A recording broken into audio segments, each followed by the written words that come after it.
ও আল্লাহর বান্দারা, হাসির খোরাকি দেওয়ার জন্য কথাগুলি বলতেছি না, একটু বোঝানোর জন্য বলতেছি। সামনে এমন দুর্দিন চলে আসতেছে, ল্যাংটা হয়ে জাতিকে ঘোরানো লাগবে, বলার সুযোগ থাকবে না। কথা বলেন ঠিক কিনা? এজন্য হুঁশিয়ার হওয়া লাগবে, এখন থেকেই সতর্ক থাকা লাগবে। ও মুসলমান, আজ থেকে এই সমাজের মধ্যে বর্তমান এই ঘুরে ধরা সমাজকে পরিবর্তন করতে হলে আপনাকে আমাকেই জানতে হবে। কথা বলেন ঠিক কিনা? ঘুরিয়ে থাকার অভ্যাস যদি গড়ে তোলেন, সমাজ আপনার আমার ধ্বংস হয়ে যাবে, টেরও পাওয়া যাবে না। কথা বলেন ঠিক কিনা? আরো জোরে বলেন ঠিক কিনা? আমি আপনাদের খেদমতে সূরা বনী ইসরাঈলের 1 নম্বর আয়াত তেলাওয়াত করেছি। মিরাজ সংক্রান্ত কোরআন এবং হাদিস থেকে অথেন্টিক কথা আপনাদের সামনে উপস্থাপন করব ইনশাআল্লাহ। আল্লাহ রাব্বুল আলামিন আমাদের সকলকে কবুল করুন, বলেন আমিন। শেষ পর্যন্ত আজকের মাহফিলে থাকবেন তো ইনশাআল্লাহ? থাকবেন তো ইনশাআল্লাহ? নাকি চলে যাবেন? থাকবেন? কে কে থাকবেন না একটু হাত উঠান। দুই একজন চলে যাবেন বাজান, যায়েন না। আমি আছি যতক্ষণ, থাকবেন। বেশি রাত হবে না ইনশাআল্লাহ। একটু সভাপতি অসুস্থ মানুষ চলে যাবে, একটু বিদায় নিয়ে চলে যায়।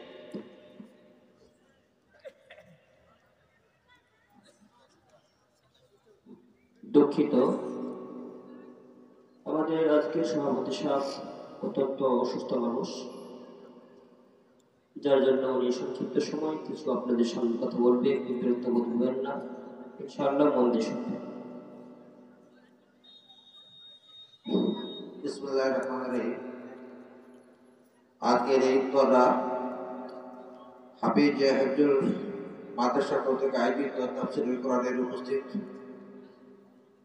আমাদের উত্তরাঞ্চলের গর্ব, দিনাজপুরের কৃতি সন্তান, আজকের প্রধান বক্তা জনাব মাওলানা মোহাম্মদ হারুনুর রশিদ এবং আমাদের স্থানীয় বক্তাগণ এবং আমার উপস্থিত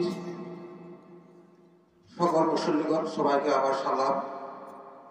আপনারা আপনাদের মূল্যবান সময় নষ্ট করে এই আল্লাহর এই জলসায়, ইসলামের এই জলসায় আপনারা উপস্থিত পেরে আল্লাহর কাছে আমি সবাই মিলে আমরা আল্লাহর কাছে কৃতজ্ঞতা স্বীকার করছি। মহান আল্লাহ আজকে আমাদেরকে এই পরম একটি ইসলামিক আলোচনা আসার সুযোগ করে দিয়েছে।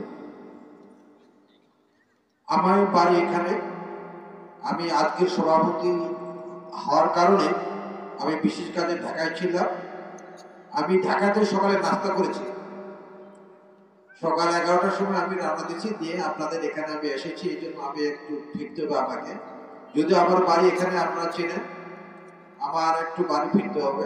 এই জন্য আমি আমার মৌলানা সাহেবের অনুমতি নিয়ে আর চলে যাব। এখানে যে কেন্দ্র করে এই মাদ্রাসার অনেক ছাত্র এখানে পড়ে, এদেরকে নিয়ে আজকের এই তাফসীরুল কোরআন।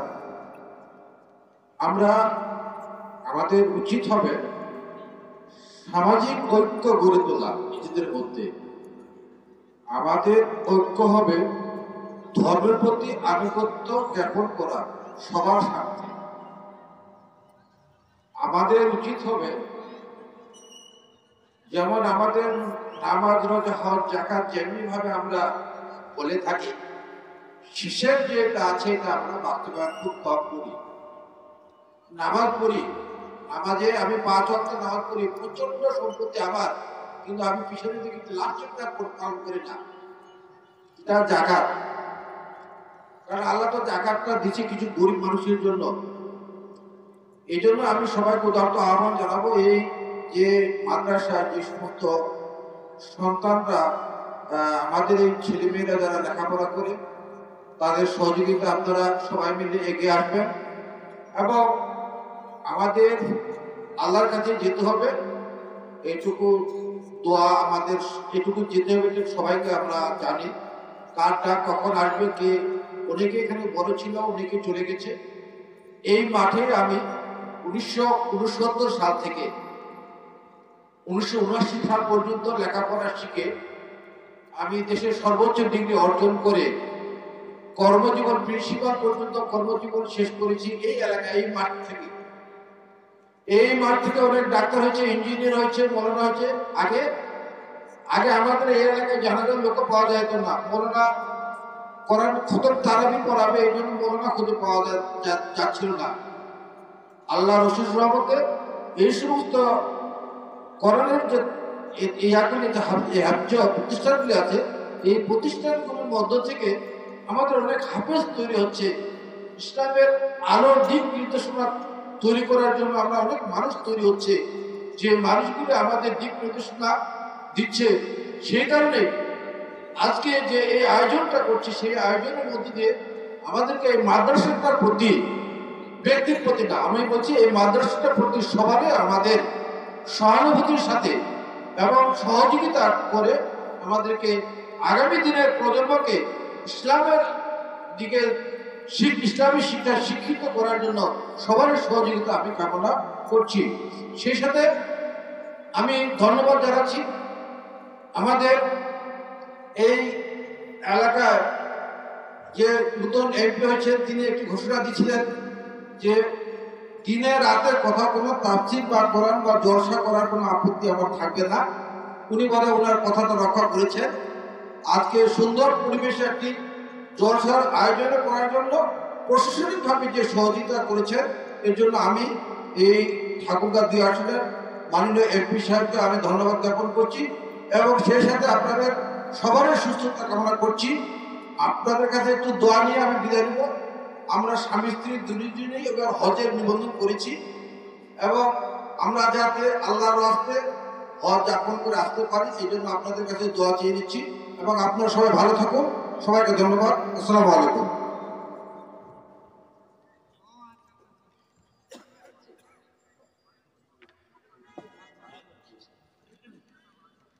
লা ইলাহা, মহব্বতের সাথে লা ইলাহা ইল্লাল্লাহ, লা ইলাহা। ভাই কালেমার সাথে কারো শত্রুতা আছে নাকি ভাই? কালেমা পড়তে ভালো লাগে না? আমি প্রথম হাদিস তেলাওয়াত করেছি, ক্বাবলাল মাউত ইয়াকুলু লা ইলাহা ইল্লাল্লাহ ফাদাখালাল জান্নাহ।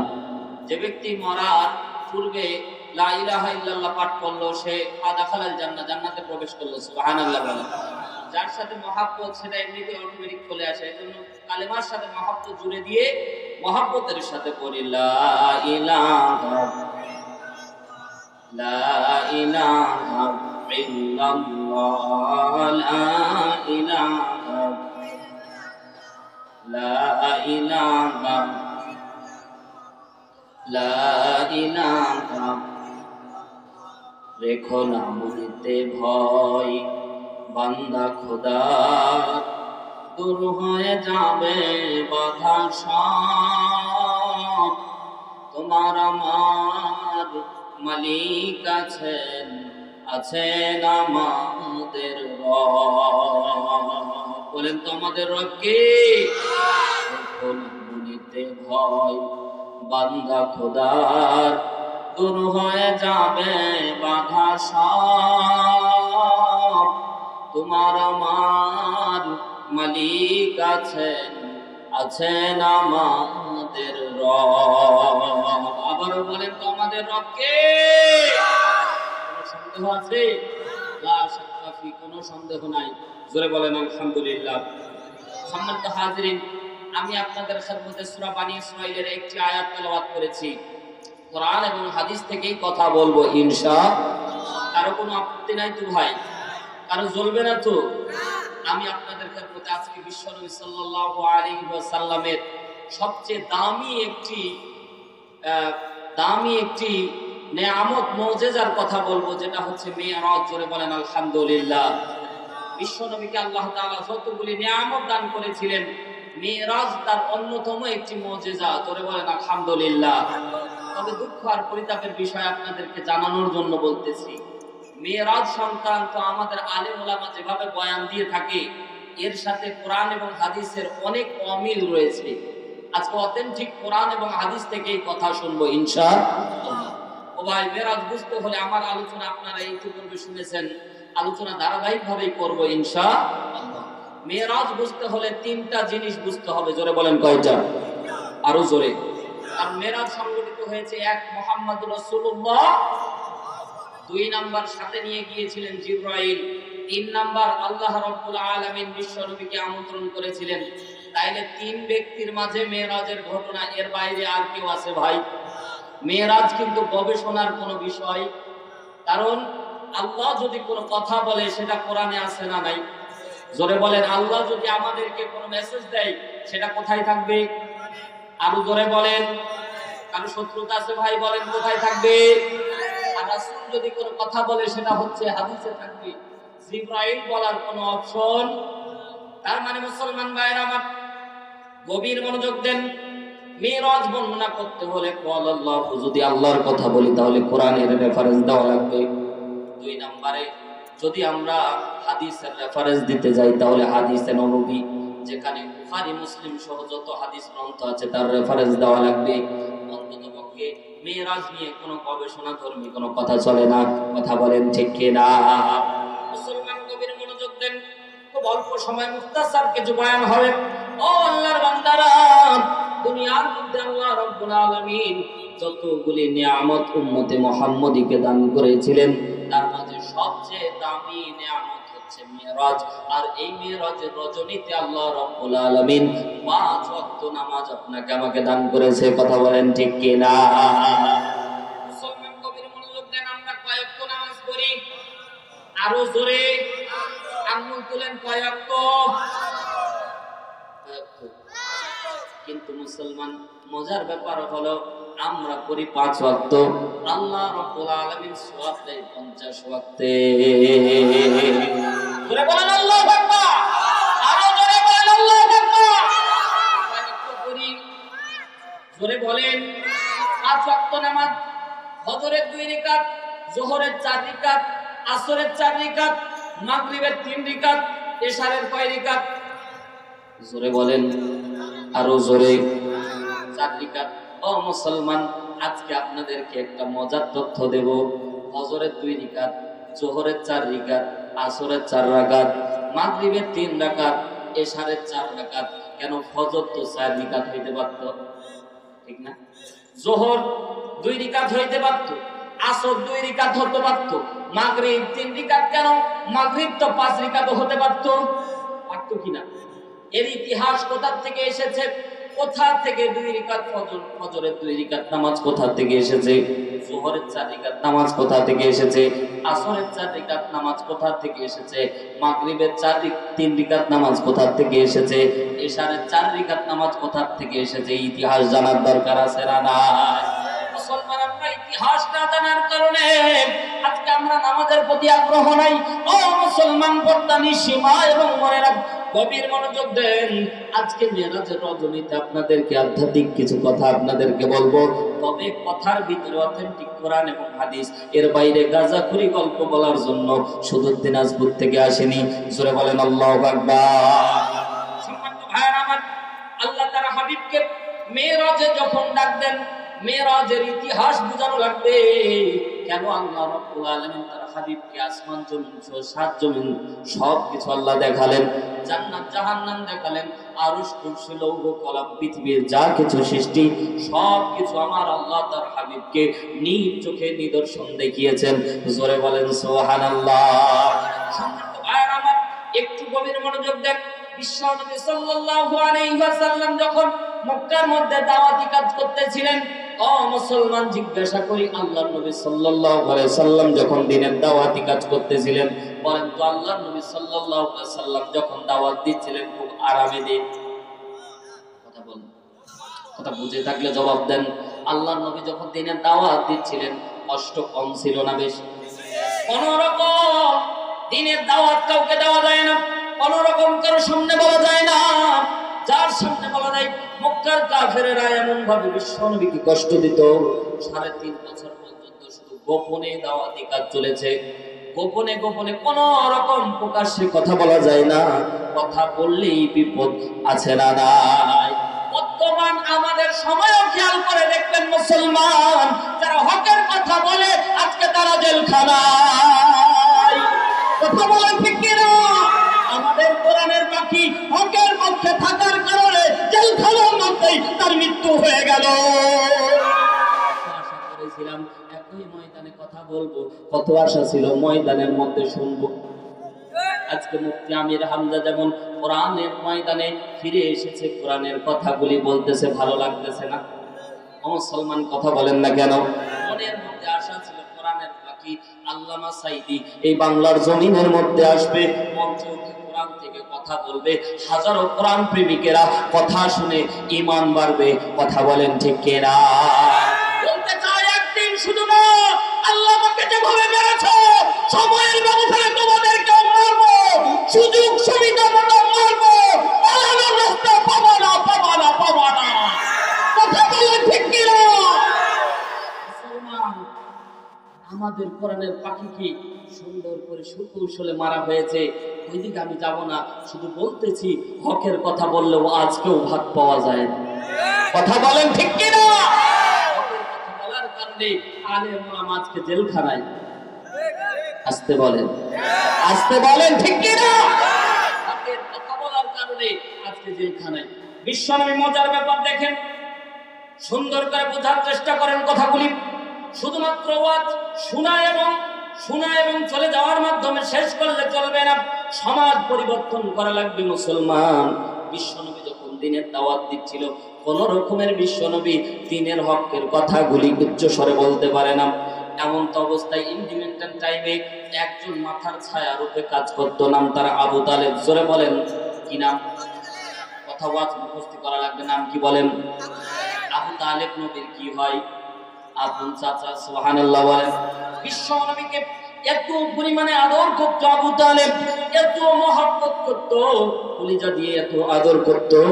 বিশ্ব নবী সাল্লাল্লাহু আলাইহি ওয়াসাল্লাম সিরাত ইবনে হিশামের বর্ণনায় আল্লাহর নবী সাল্লাল্লাহু আলাইহি ওয়াসাল্লামের পুরো শরীরের মধ্যে আবু তালেব এমন আদর করা করত, পায়ের তলা বাদ দিয়ে পুরো অংশ যেন বিশ্ব নবীর চুমু খেত।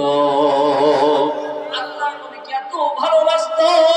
আবু তালিবের আপন ছেলে হযরত আলী রাদিয়াল্লাহু তাআলা আনহু, বিশিষ্ট একজন সাহাবী, বিশ্ব নবী সাল্লাল্লাহু আলাইহি ওয়াসাল্লামকে এতিম ভাতিজাকে যত পরিমাণে আদর করত, নিজের সন্তানকে এত আদর করত না। চিৎকার দিয়ে বলেন না আল্লাহু আকবার। বিশ্ব নবীকে আমরাও ভালোবাসি কি বাসি না? জোরে বলেন বাসি কি বাসি না? আরো জোরে বলেন বাসি কি বাসি না? জীবন কেঁদেছেন উম্মতেরই মায়ায়। সুবহানাল্লাহ বলেন। জীবন কেঁদেছেন উম্মতেরই মায়ায়, আলোর দিশা পেলাম আমি, আলোর দিশা পেলাম আমি, যে নামের ওসিলায়। সেই রাসূলকে কেউ গালি দিলে, তার শানে কেউ বুকছার টালে, বলো কি তা প্রাণে সয়। ব্যথা লাগে, ব্যথা লাগে বড়, ব্যথা লাগে কলিজা। সুরে বলেন ঠিক কিনা? আমার নবীকে নিয়ে কেউ যদি ব্যঙ্গ করে, কটূক্তি করে, আল্লাহর কসম করে বলি, আমি হারুন রশিদ বলে দিচ্ছি, আসাদুর কিছুদিন আগে আমার নবীকে নিয়ে কটূক্তি করেছিল, আমি যদি তাকে পেতাম তার কলিজা ছিঁড়ে দিতাম। কথা বলেন ঠিক কিনা? আপনারা কি করতেন ভাই? আপনারা কি করতেন ভাই? এক মাহফিলে আমি বলেছিলাম, আপনারা তো পারলেন না ভাই। এক মুরব্বী হাঁটতে পারে না, চলতে পারে না, তারা করে তারা জুতা উঁচু করে বলছে, হুজুর তাকে যদি পেতাম জুতার বাড়ি দিতাম। ও যুবক, মারা গেছো, ঈমান তোমার হারিয়ে গেছে, নবীকে কটূক্তি করে আর তুমি বসে থাকো, তুমি নবীর উম্মত হতে পারো না, পারো না, পারো না। কথা বলে ঠিক কিনা? নবীর ইজ্জত বাঁচানোর জন্য যদি জীবন দেওয়া লাগে, রাজি আছেন তো ইনশাআল্লাহ? আছেন তো ইনশাআল্লাহ? নবী হচ্ছে ঈমান। নবী কি? নবী কি? আলুর ভর্তা খেয়েছেন?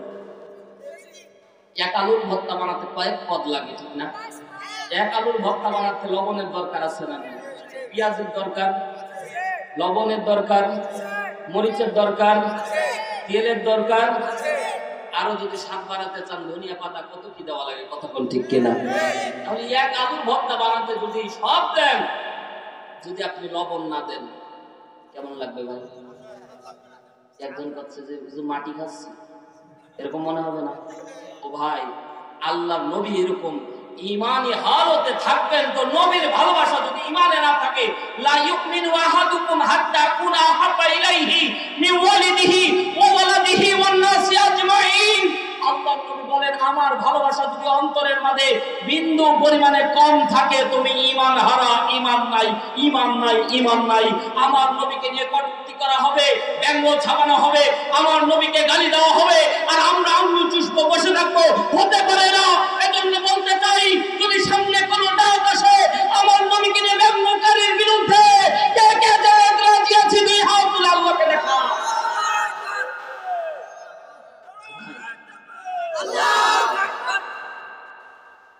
আপনারা রাগ করতেছেন, তকবীর দিয়েছেন পোল্ট্রি মুরগির মতো। পোল্ট্রি মুরগি দেখেছেন আপনি? একজন এসে বলছে, হুজুর 500 টাকা দিচ্ছি, একটু দোয়া করিয়েন। কেন রে ভাই? ওই হুজুর চরক পরে যখন 5-6টা মুরগি মরে তখন। হালত আপনাদের এরকম। লিল্লাহি তাকবীর বলে আল্লাহু আকবারও কেউ কইতে চায় না। ও ভাই, আল্লাহু আকবারের দলি কি কোনো দলীয় স্লোগান? হ্যাঁ, দলীয় স্লোগান? আল্লাহু আকবারের সাথে কারো শত্রুতা আছে ভাই? আল্লাহু আকবারের স্লোগান কার? আরো জোরে বলেন কার? ইয়া আইয়ুহাল মুদাদ্দির কুম ফানজির ওয়া রাব্বাকা ফাকাব্বির। ও মুসলমান, আজকে দরবারের মুসলমানদেরকে বলতে চাই, তাগুতি শক্তি যখন মাথা চাড়া দিয়ে ওঠে, মুসলমানদের জন্য তাকবীর দেওয়া ওয়াজিব হয়ে যায়। এই ওয়াজিব করলে গুনাহগার হওয়া লাগবে। মুসলমান, আজকে বলতে চাই, ঈমানি হালতে আজকে আমরা দাঁড়িয়ে গিয়ে তাকবীর ধরে দেব আর বলে দিতে চাই, বাতিল শক্তিকে আমরা এখনো জিন্দা আছি, মরে যাইনি। রাসূলকে নিয়ে কটূক্তি করব, আমরা তোমাদেরকে কোনো রকমের ছাড় দেব না।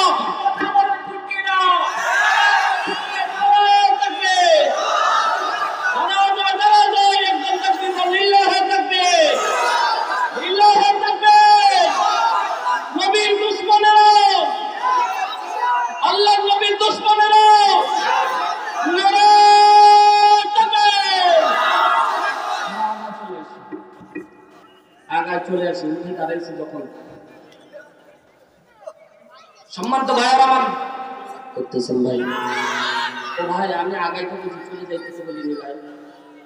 অনেকে চলে যাচ্ছেন ভাই, মন খারাপ করতেছেন। চলবে? ও ভাই চলবে? আপনারা বলেন, বন্ধ করে দিন। যুবক ভাইয়েরা, তোমরা এখন যারা ঘুরে বেড়াচ্ছ ভাই, কিসের নেশায় অনেকে আসার সময় দেখতেছি কাঁদতেছে। এই যে তোররা বাজারের যুবক কারা কারা আছে, হাত ধরছে মাশাআল্লাহ, এই জন্য আওয়াজ ভালো আছে। আল্লাহ কবুল করুন, বলেন না আমিন।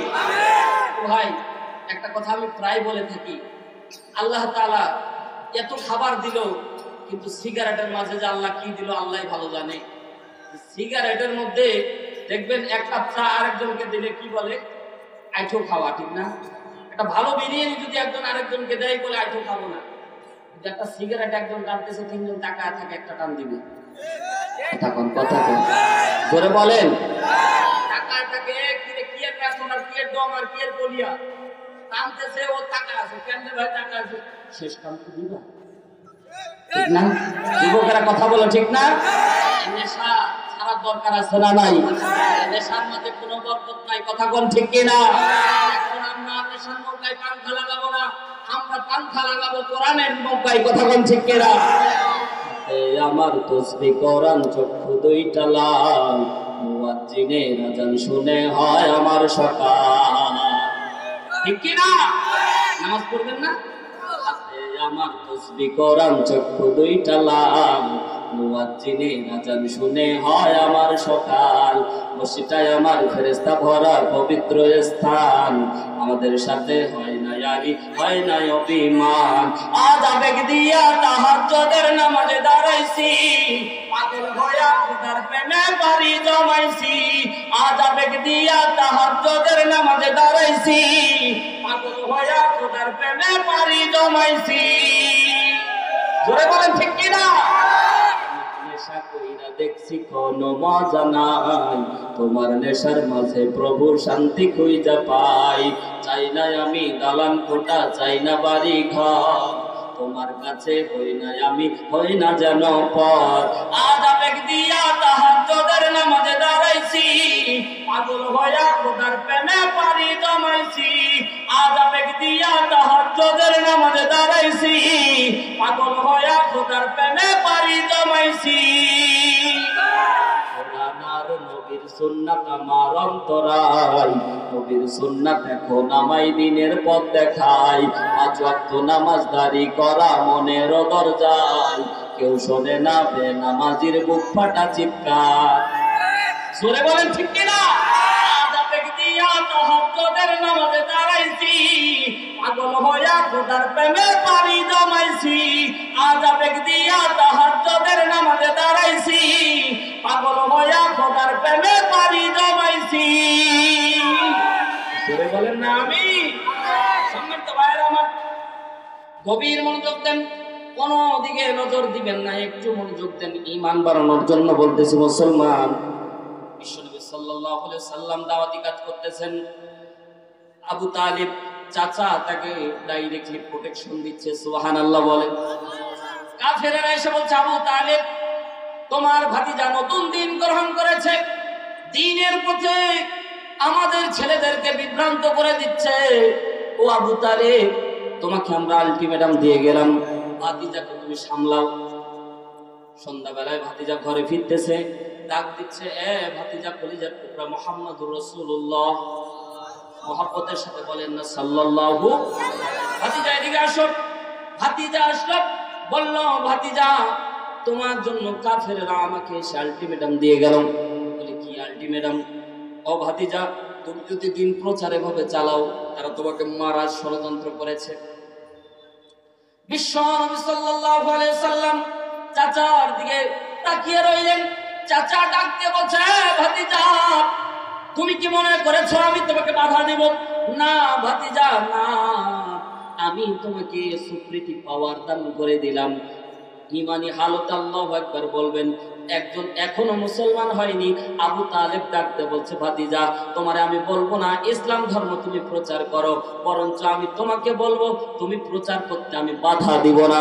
বরঞ্চ আমি যতদিন বেঁচে থাকবো কোন কাফের শক্তি তোমাকে এক চুল পরিমাণে তোমার গায়ে আঁচড় দিতে পারবে না। বলেন আল্লাহু আকবার। আবু তালিবের কথা শুনে বিশ্বনবীর কলিজাটা ভরে গেল। সুবহানাল্লাহ। আবু তালিব ডাকতে বলে, ভাতিজা মনে মনে ভেবেছো আমি তোমাকে বাধা দিব? বলেন, না না না, তোমার মতো সত্যবাদী, তোমার মতো নিষ্ঠাবান, তোমার মতো আমানতদার আমি কাউকে দেখিনি। তুমি নবী হবা না তো আর কে নবী হবে? বলেন না আল্লাহু আকবার। সম্মানিত ভাইয়েরা আমার, কাফেররা এসে আবু তালিবকে অফার করলো, তোমার ভাতিজাকে বলো, তোমার ভাতিজা যদি চাই তাকে আমরা রাষ্ট্রপ্রধান বানায় দেব। কি বোঝা? অফার দেন। সিরাত ইবনে হিশাম খুলে দেখেন, গাজাগুলি গল্প বলতেছে। কি প্রধান? আল্লাহ নবী বোকা ছিলেন? জোরে বলেন, ইমানি আওয়াজ তুলে বলেন, আল্লাহ নবী বোকা ছিলেন? ইসলাম প্রচার করবে এরকম নিয়ত কি রাসূলের ছিল না? রাসূল জানতো আমি যদি ইমানদার হই আর ক্যাবিনেট মন্ত্রীরা যদি বেঈমান হয়, পশ্চিমকালে ঈমান প্রচার করা যাবে না। কথা বলেন ঠিক কি না? কষ্ট করে হলেও নিজে রাষ্ট্রপ্রধান হয়েছিলেন, সাহাবায়ে কেরামকে ক্যাবিনেট মন্ত্রী বানিয়েছিলেন। মক্কা বিজয় হয়ে গিয়েছিল বিনা রক্তপাতে, রক্তপাত ঘটানোও লাগেনি। জোরে বলেন সুবহানাল্লাহ। সম্মানিত ভাইয়েরা, গভীর মনোযোগ দেন। বিশ্বনবী সাল্লাল্লাহু আলাইহি ওয়াসাল্লাম দাওয়াতি কাজ করতেছে।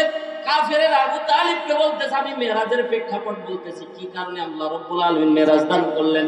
প্রেক্ষাপট নেন ও মুসলমান, বিশ্বনবীকে কেন এত বড় উপহার দেওয়া হলো?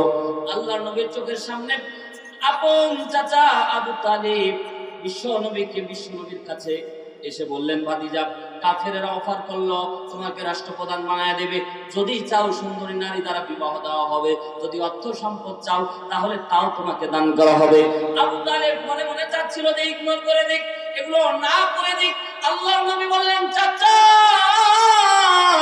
আমার সামনে আপনি তাদেরকে বলে দেন, তারা যদি আমার ডান হাতে সূর্য এনে দেয় আর বাম হাতে আমাকে যদি চন্দ্র এনে দেয়, তারপরেও দিনের কথা বলবো, কারো বাধা মানবো না। জোরে বলেন আল্লাহু আকবার। সম্মানিত ভাইয়েরা আমার, আল্লাহর নবী কি পিছপা হয়েছিলেন? কাফিররা তো ষড়যন্ত্র করলো, পদে পদে মারার চিন্তাধারা করলো। এক পর্যায়ে সংক্ষেপে আপনাদেরকে বলতেছি, এক পর্যায়ে একদিন মৃত্যুর ক্ষণ ঘনিয়ে আসলো আবু তালিবের। মুসলমান বোঝানোর জন্য বলতেছি, কেউ দলমত, কেউ কোনো দিকে কথাগুলি ঘুরাবেন না, কিন্তু আজকে অথেন্টিক কথাটা শুনে আমল করবো ইনশাআল্লাহ। অনেকে মন খারাপ করতে পারেন ভাই, কারো বিপক্ষে গেলে মন খারাপ করে চলবে না। যদি মন খারাপ হয় বুঝতে হবে আবু জেহেলের রক্ত আপনার শরীরের মধ্যে। কথা বলেন ঠিক কি না? আজকে বর্তমান সময়ে আমাদের অনেক মুসলমান আছে যারা আবু জেহেলের থেকেও খারাপ। জোরে বলেন ঠিক কি না? আবু জেহেল বিশ্বনবীর পাশে বসে কোরআনুল কারীম শুনতো, কিন্তু আমাদের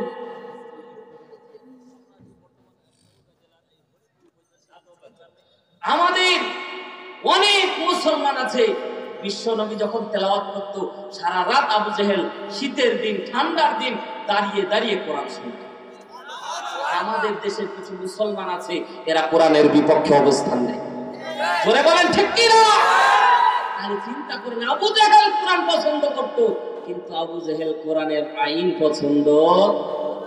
কোরআনের আইন জারি হলে সুদ ঘুষ জেনা বেবিচার কিচ্ছু চলবে না, রাষ্ট্রটা একবারে সোনার, এই রাষ্ট্রটা জান্নাতি একটা পরিবেশ তৈরি হবে। কথা বলেন ঠিক কিনা? আমাদের দেশে পুলিশ প্রশাসন বলে, বিজিবি বলেন, আর্মি বলেন, সীতা বলেন, কোবরা বলেন, যাই বলেন, সব লালন পালন করা হয় এদেশ থেকে দুর্নীতি দূর করার জন্য। জোরে বলেন, আরো জোরে বলেন। আমি ভাই কারণ রাজনীতির কথা বলতেছি না, বোঝানোর জন্য বলতেছি। আওয়ামী লীগ বিএনপি তৈরি হলো জাতিকে শান্তি দেওয়ার জন্য। কথা বলেন না কেন? আমাদের নেতারা প্রথমে এসে কি বলে, জনগণকে মুক্তি দিবে, জনগণকে শান্তি দিবে, এই অঙ্গীকার প্রথম অঙ্গীকারবদ্ধ হয়। কথা ঠিক হলেও ঠিক বলবেন, না হলে ভুল হলে কাউন্টার দিবেন। কথা ঠিক না বে ঠিক? বলে বলেন ঠিক না বে ঠিক? চিন্তা করলাম, এক দল 14 দল 18 দল 20 দল 19 দল, যেই দল তৈরি হয়েছে সবাই আমাদের শান্তি দেওয়ার জন্য, কিন্তু শান্তির মুখ আমরা এখনো, জোরে বলেন, পাইলেও বলেন না পাইলেও বলেন, পাইছেন? ও ভাই, দেশে দুর্নীতি দূর করার জন্য দুর্নীতি দমন কমিশন দুদক তৈরি করলাম, কিন্তু হিসাবের সময়ের ব্যবধানে দেখা গেল দুর্নীতি দমন কমিশনের চেয়ারে বসেও দুর্নীতি করে। জোরে বলেন ঠিক কি না? এই দেশে আমরা যাদেরকেই আমরা মাথায় উঠিয়েছি তারাই মাথায় কাঁঠাল ভেঙে খেয়েছে, কিন্তু শান্তির মুখ আমরা দেখতে, একটা জায়গায় শান্তি আছে এখানে এখনো আমরা যাইনি, সেটা হচ্ছে কোরআন। আমাদের সমাজের নেতারা যদি কোরআন দিয়ে চলতো তাহলে দেশের মধ্যে কোনো দুর্নীতি থাকতো। গভীর মনোযোগ দেন। বিশ্বনবী সাল্লাল্লাহু আলাইহি সাল্লাম যখন দ্বীনের দাওয়াতি কাজ করতেছিলেন, কাফেররা প্রোটেকশন পেয়ে গেল। আল্লাহর নবী সাল্লাল্লাহু আলাইহি সাল্লাম বিশাল প্রোটেকশন পেল। যতদিন আবু তালিব বেঁচে ছিল ততদিন পর্যন্ত বিশ্বনবীর কাছে চোখ রাঙিয়ে কোনো কাফের দাঁড়াতেও পারত না। জোরে বলেন সুবহানাল্লাহ। বিশ্বনবী খেয়াল করলেন আবু তালিব মৃত্যু শয্যায় শায়িত। আল্লাহর নবী সাল্লাল্লাহু আলাইহি সাল্লাম দৌড়ায় গেলেন চাচার কাছে, ডাক দিয়ে বললেন, চাচা শুধু আপনি মুখ দিয়ে স্বীকার করেন, চাচা শুধুমাত্র লা ইলাহা ইল্লাল্লাহ পাঠ করেন, লা ইলাহা ইল্লাল্লাহু মুহাম্মাদুর রাসূলুল্লাহ, জোরে উচ্চারণ করাও লাগবে না, আপনি শুধু আমার কানে কানে বলেন। ও মুসলমান, একটু গভীর মনোযোগ দেওয়া লাগবে। আল্লাহর নবী বারবার করে চাচাকে কালেমার তালকিন দিচ্ছেন, চাচা আপনি শুধু কালেমাটা একবার করেন, আমি আপনাকে জান্নাত পর্যন্ত নিয়ে যাওয়ার জিম্মাদার গ্রহণ করব। বিশ্ব নবীর সামনে ডান এবং বাম পাশে আবু জেহেল, উতবা, সাইবা, ওয়ালিদ ইবনে মুগীরা, অন্যান্য কাফেররা ডাক দিয়ে বলতেছেন, সারা জীবন বাবার ধর্ম পালন করলা, শেষ বয়সে ভাতিজার ধর্ম গ্রহণ করে মরলা। এবার চাচাজি আবু তালেব ডাক দিয়ে বলছেন, ভাতিজা আমার একটা বিষয়, আমার যদি এই ধারণা আমার সেন্সের মধ্যে কাজ না করতো আমি কালেমা পড়তাম। কি চাচাজি, কোন সেন্স আপনার কাজ করতেছে, কোন ধারণা আপনার মনের মধ্যে? চাচা ডাক দিয়ে বলে, ও ভাতিজা, মক্কার কাফেররা আমাকে তিরস্কার করবে, আমি মরার পরে তারা আমাকে তিরস্কার করবে যে সারা জীবন বাপ-দাদার ধর্ম পালন করলো, শেষ বয়সে মৃত্যুকালীন সময়ে ভাতিজার ধর্ম গ্রহণ করলো। এই ভয়টা যদি আমার না থাকতো তাহলে আমি কালেমা পড়তাম। এই জন্য তিনি কালেমা পড়ে নাই। আত্ম অহংকার আল্লাহ রাব্বুল আলামিন পছন্দ করে না। আবু কালেমা না পড়ে দুনিয়া থেকে বিদায় নিয়ে চলে গেলেন। বিশ্বনবী সাল্লাল্লাহু আলাইহি সাল্লাম বলেন, আমি আল্লাহ রাব্বুল আলামিনের কাছে ফরিয়াদ করলাম, আল্লাহ আমার চাচা বিশ্বনবী, খেয়াল করে শোনেন, একজন নবী কিয়ামতের দিন শাফাআত করতে পারবে, একজন নবী কিয়ামতের দিন শাফাআত করবেন, তিনি হচ্ছেন মুহাম্মদুর রাসূলুল্লাহ। মজার ব্যাপার দেখেন, আল্লাহর নবী কি করবেন? শাফাআত করবেন। কি করবেন? প্রত্যেকটা উম্মতে হাত ধরে ধরে জান্নাত পর্যন্ত পৌঁছায় দেবেন। বিশ্বনবী নিজ হাতে হাউজে কাউসারের পানি পান করাবেন। জোরে বলেন না। এই নবী শাফাআত করবে উম্মতদেরকে। বলেন তো, আমাদের শাফাআত করার আগে নিজের চাচা আবু তালেবকে শাফাআত করার কথা মনে পড়বে কি পড়বে না? জোরে বলেন না কেন? কিন্তু মজার ব্যাপার হলো, আল্লাহর নবী সাল্লাল্লাহু আলাইহি সাল্লামকে আল্লাহ রাব্বুল আলামিন ডাইরেক্ট বলে দিয়েছে, হাদিসের মধ্যে উল্লেখ আছে, আল্লাহর নবী বলেন, আমি আমার চাচাকে শাফাআত করতে পারবো না, আমার চাচার জন্য জাহান্নামের সবচেয়ে নিম্ন শাস্তি আল্লাহ রাব্বুল আলামিন ব্যবস্থা করে দিয়েছেন। আমার চাচা পুরো শরীরের সাথে আমার শরীর লাগার কারণে আমার চাচার শরীরটা আল্লাহ বরকতি বানায় দিয়েছে, কিন্তু পায়ের তলা দিয়ে কোনোদিন আমার চাচা আমার স্পর্শ করে নাই।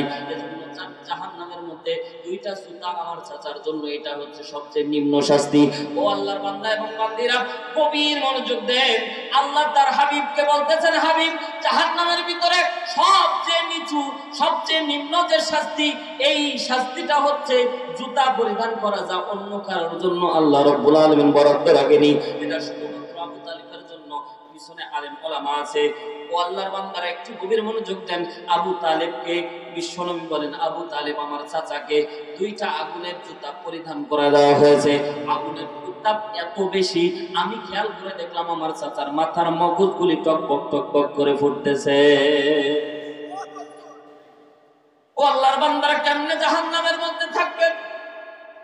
সবচেয়ে নিম্ন শাস্তি আবু তালেবকে আল্লাহর নবী বর্ণনা করে। সবচেয়ে নিম্ন শাস্তি জাহান্নামের দুইটা জুতা পরিধান করা দেওয়ার কারণে এত উত্তাপ, মাথার মগজগুলি টকবক টকবক করে ফুটতেছে। বিশ্বনবী সাল্লাল্লাহু আলাইহি সাল্লাম বলেন, আমার চাচা যদি কালেমা পড়তো আমি শাফাআত করতে পারতাম, কিন্তু আমার চাচা কালেমার স্বীকৃতি না দেওয়ার কারণে আমার চাচাকে শাফাআত করতে পারবো না। আজকে আমাদের দেশের অনেক ভণ্ডরা আছে যারা বলে কিয়ামতের দিন তাদের মুরিদানকে শাফাআত করে জাহাজে করে জান্নাত পর্যন্ত পৌঁছায়া দিবে।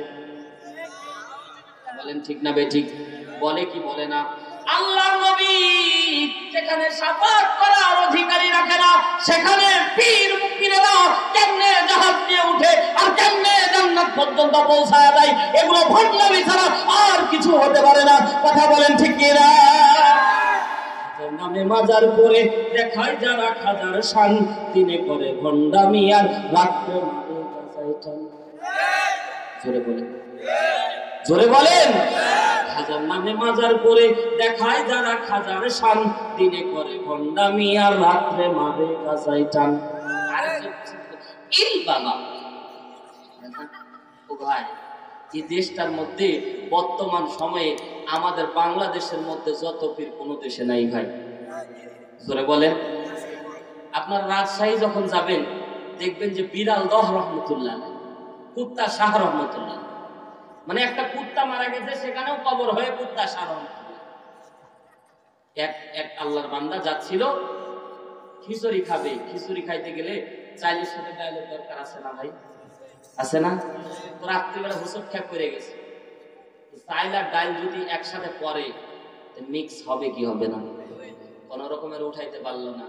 এবার ওইভাবেই চলে গেল। সকালবেলা আরেকজন যাচ্ছে, মনে করেছিল কেউ চাল আর ডাল দিয়ে খিচুড়ি খাবে, তো লবণের দরকার আছে, ও লবণ রেখে গেছে। আরেকজন আল্লাহর বান্দা মনে করেছে চাল আর ডাল আর লবণ যেহেতু আছে আমি একটু মরিচ দিয়ে যাই, আরেকজন পেঁয়াজ দিয়ে গেছে। এইভাবে পরে আরেকজন চালাক মানুষ যাচ্ছে। বাঙালির মতো দুনিয়ার মধ্যে চালাক আর কেউ নাই ভাই, কথা কন নাকি? আরেকজন যাচ্ছে লাল শালু উপরে টাঙ্গায় দিয়েছে, এবার ওটা ডাইলশা রহমতুল্লাহ কি নাম, ওইখানে আবার মানুষ যায় টাকা দিচ্ছে। কথা কন ঠিক কিনা ভাই? বাঙালির মতো শুকনো মেজাজ আর কারো আছে ভাই? বিদেশের মধ্যে একটা আর্টিকেল দেখলাম, বাঙালির বুদ্ধি। আর্টিকেল দেখে আমার মনে পড়লো, মজা লাগলো। আর্টিকেলটা দেখে আমার কিউরিসিটি জাগলো, একটু পরে দেখি তো দেখতেছি বাঙালির যে বুদ্ধি দুনিয়ার কারণে। সুবহানাল্লাহ বলেন না? আপনাদেরই তো বুদ্ধি তারিফ করতেছি, জোরে বলেন না সুবহানাল্লাহ। বিদেশের মধ্যে ভাই, এই যে আমাদের বাংলাদেশের মধ্যে জুতা পরি পালিশ করে কি দেখেন তো, নাম কি? জোরে বলেন, জোরে বলেন। মুচি, মুচিতে পালিশ করে। কিন্তু বিদেশের মধ্যে এই যে মোহতারাম আছে পাশে, উনি হয়তো সফর করে, বিদেশের মধ্যে কিন্তু মুচি নাই ভাই, ওরা হচ্ছে রোবট বানায় রেখেছে, রোবটে পরিষ্কার করে দেয়। তো এক বাঙালি যাচ্ছে, তো চিন্তা করলো মনে হয় ফিরি ফিরি মারা যাবে, পা ঢুকায় আছে, ডাইন পা ঢুকায় পালিশ করে দিয়েছে, বাম পা যখন ঢুকায় আছে সুন্দর করে রোবটের সিস্টেম হচ্ছে বাম পা দেওয়ার সাথে সাথে পা ধরে ফেলবে পালিশ করে, যতক্ষণ $100 না দিবে ততক্ষণ পর্যন্ত কোনো রকমের ছাড় দেওয়া হবে না। এখন ওই বাঙালি বলেন তো $100 ওর পকেটেই নাই, $100 $10 দিচ্ছে, নো নো নো সিগন্যাল দিচ্ছে, $100 আরো $90। পরে আরেক বন্ধুকে মোবাইল করে বলছে, বন্ধু $90 নিয়ে আয়, নাহলে আমি বেকায় যাই। $90 $100 সাবমিট করে। এবার বলেন তো ওই বাঙালি সারা রাত কি ঘুম হবে ভাই? জোরে বলেন না কেন, ঘুম হবে? সারা রাত কোনো রকম ঘুম নাই, সকালবেলা করছে কোন রকম কিভাবে আমি চিন্তা করি কিভাবে $100 উঠানো যায়।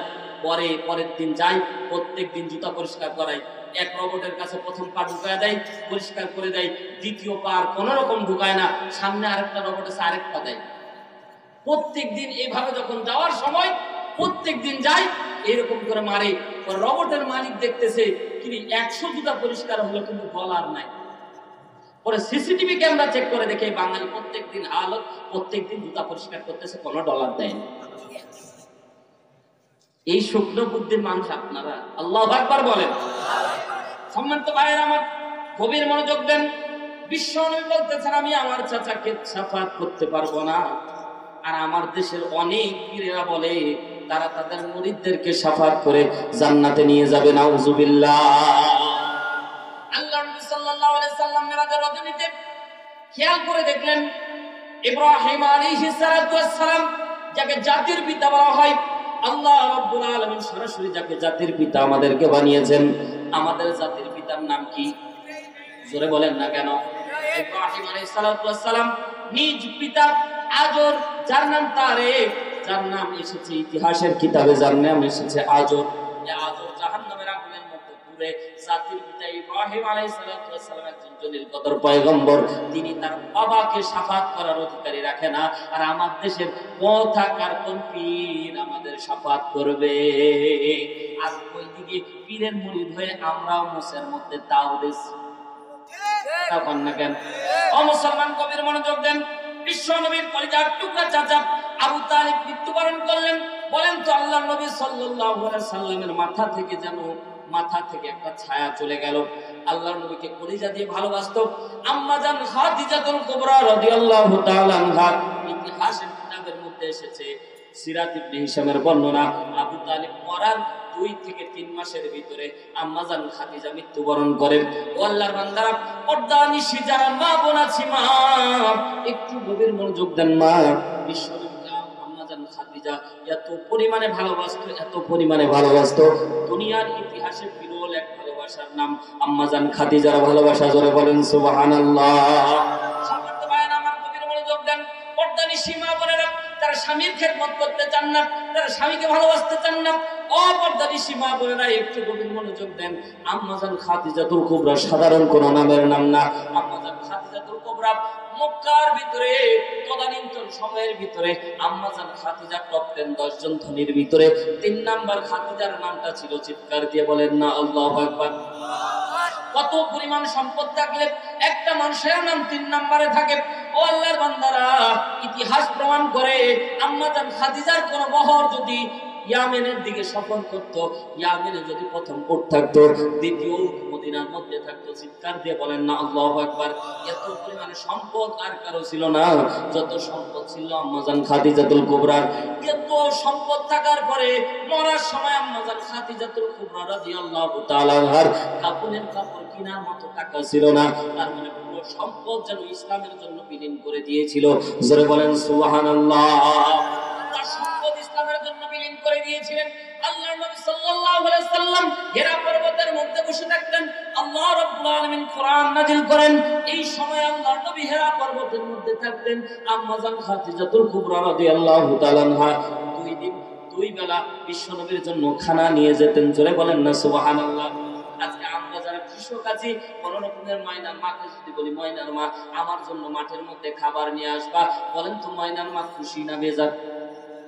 আজকে কন্যাকে খুশি, বেজার কয় তুমি না খেয়ে মরো। বাপরে, ঠিক ঠিকের আওয়াজ দেখছেন? কথা বলেন না কেন? নাটোরে এরকম এক ওয়াজ মেরেছিলাম, খালি মা বোনদের একটু বিপক্ষে কয়েছি আর ও নারায়ে তাকবীর মেরে দিয়েছে, আর ওই প্রজেক্টর ওয়ালা ঘুরাইয়া দিয়েছে। এত পুরুষ থাকতে তোমার তো দেওয়া লাগলো, দাঁড়াও তোমার দেখাচ্ছে। ও ওয়াজ মাজ শোনা বাদ দিয়ে বাড়ি চলে গেল।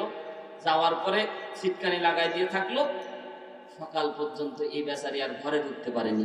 এই ঠান্ডার দিন যদি কেউ বাইরে দাঁড়ায় থাকে, ওর অবস্থা ভালো না খারাপ? কাঠ দিয়ে আসছিলাম, সকালবেলা ফোন দেয়, হুজুর অনেক, আমি তো শুয়ে আছি, আপনি তো আরামে শুয়ে আছেন, আমি বাইরে দাঁড়ায় আছি। আমি বলছি কেন? এরকম বয়ানের তাকবীর মেরে দিলাম, আর বউ ক্যামেরাম্যানও ঘুরে দিছে, আর বউ দেখেছে, বউর আগে হায়াত। আমি বলছি বউরে সালাম দেন ৩-৪ বার, দেখবেন দরজা খুলে দিবে। ঠিক সালাম দিচ্ছে, বউ আসসালামু আলাইকুম, দরজা খুলো গো। কোনরকম দরজা খুলে না, ৩-৪ বার দিছে, দরজা খুলেছে। আবার ফোন দিয়ে কয়, হুজুর আগে যদি ফোন দিতাম তাহলে আগেই ঢুকতে না। বউকে সালাম দেওয়ার দরকার আছে না? নাই ভাই, সালাম দিবেন, বরকত বাড়িয়ে দিবেন। তিনি কে? আল্লাহ। আরো জোরে বলেন, তিনি কে? আমরা তো খালি মুছে তাও দিয়ে ঘুরি যে ময়নার মা আমারে সালাম দিবে না, এগুলো খালি কোন রকম ঘুরে সালাম দেয় না, সালাম দেয় না। আবার হঠাৎ করে সালাম দিয়েও বিপদে পড়িয়ে নিবে। এক আল্লাহর বান্দা টকটকাইছে, ময়নার মা দরজা খুলেছে, সাথে সাথে যে বলেছি সালাম দাও, আসসালামু আলাইকুম, অমনি দরজা লাগাই দিলেন, পাগল হয়ে গেছে। জীবনও তো সালাম দেয় না, হঠাৎ যদি সালাম দেয় বিপদ আছে না নাই? পর্দা নিশি মা বোন আছে তো? না আছে? পর্দা নিশি মা বোন আপনাকে সালাম দিলে আপনি আবার পাগল ভাবিয়েন না, কারণ আমল শুরু করুক, বলেন না আমিন। আমল চালু করার দরকার আছে না নাই? দেখবেন সালামের প্রচলন করেন, স্বামী তার স্ত্রীকে আপনি 2 দিন সালাম দেন, আমি আপনাকে গ্যারান্টি দিয়ে বলবো 3 দিনের দিন আপনি সুযোগ পাবেন না, আপনার আগে দিবেন। সুবহানাল্লাহ বলেন। আমরা ছোট ছোট বাচ্চাদেরকে সালাম দিই না, ঠিক না? আল্লাহর বান্দারা ছোট ছোট বাচ্চাদেরকে একদিন সালাম দিয়ে যাবেন, পরের দিন আপনি সাইকেল নিয়ে গেলে দৌড়ায় এসে আপনাদের সালাম দিবেন। মুরব্বী খালি মনে করে আমি মুরব্বী হয়েছি সালাম দেওয়ার জন্য, কোন রকমের সালাম দেয় না। এটা একটা, আপনি সালামটা শিখায় দেন, দেখবেন ওই বাচ্চা যতদিন আপনি বেঁচে থাকবেন আপনারা খুঁজে বেড়াবে সালাম দেওয়ার জন্য। আমরা এগুলো চালু করি না। মসজিদের মধ্যে আল্লাহর বান্দারা রাগ করিয়েন না, মসজিদের মধ্যে ছোট্ট বাচ্চা দেখলে কিছু মুরব্বীর 100 সেন্টিগ্রেড তাপমাত্রায় রাগ উঠে, তোর বাপ নামাজ পড়ে না, তুই আসছিস। কথা বলেন ঠিক না বে ঠিক? কথা বলেন ঠিক না বে ঠিক?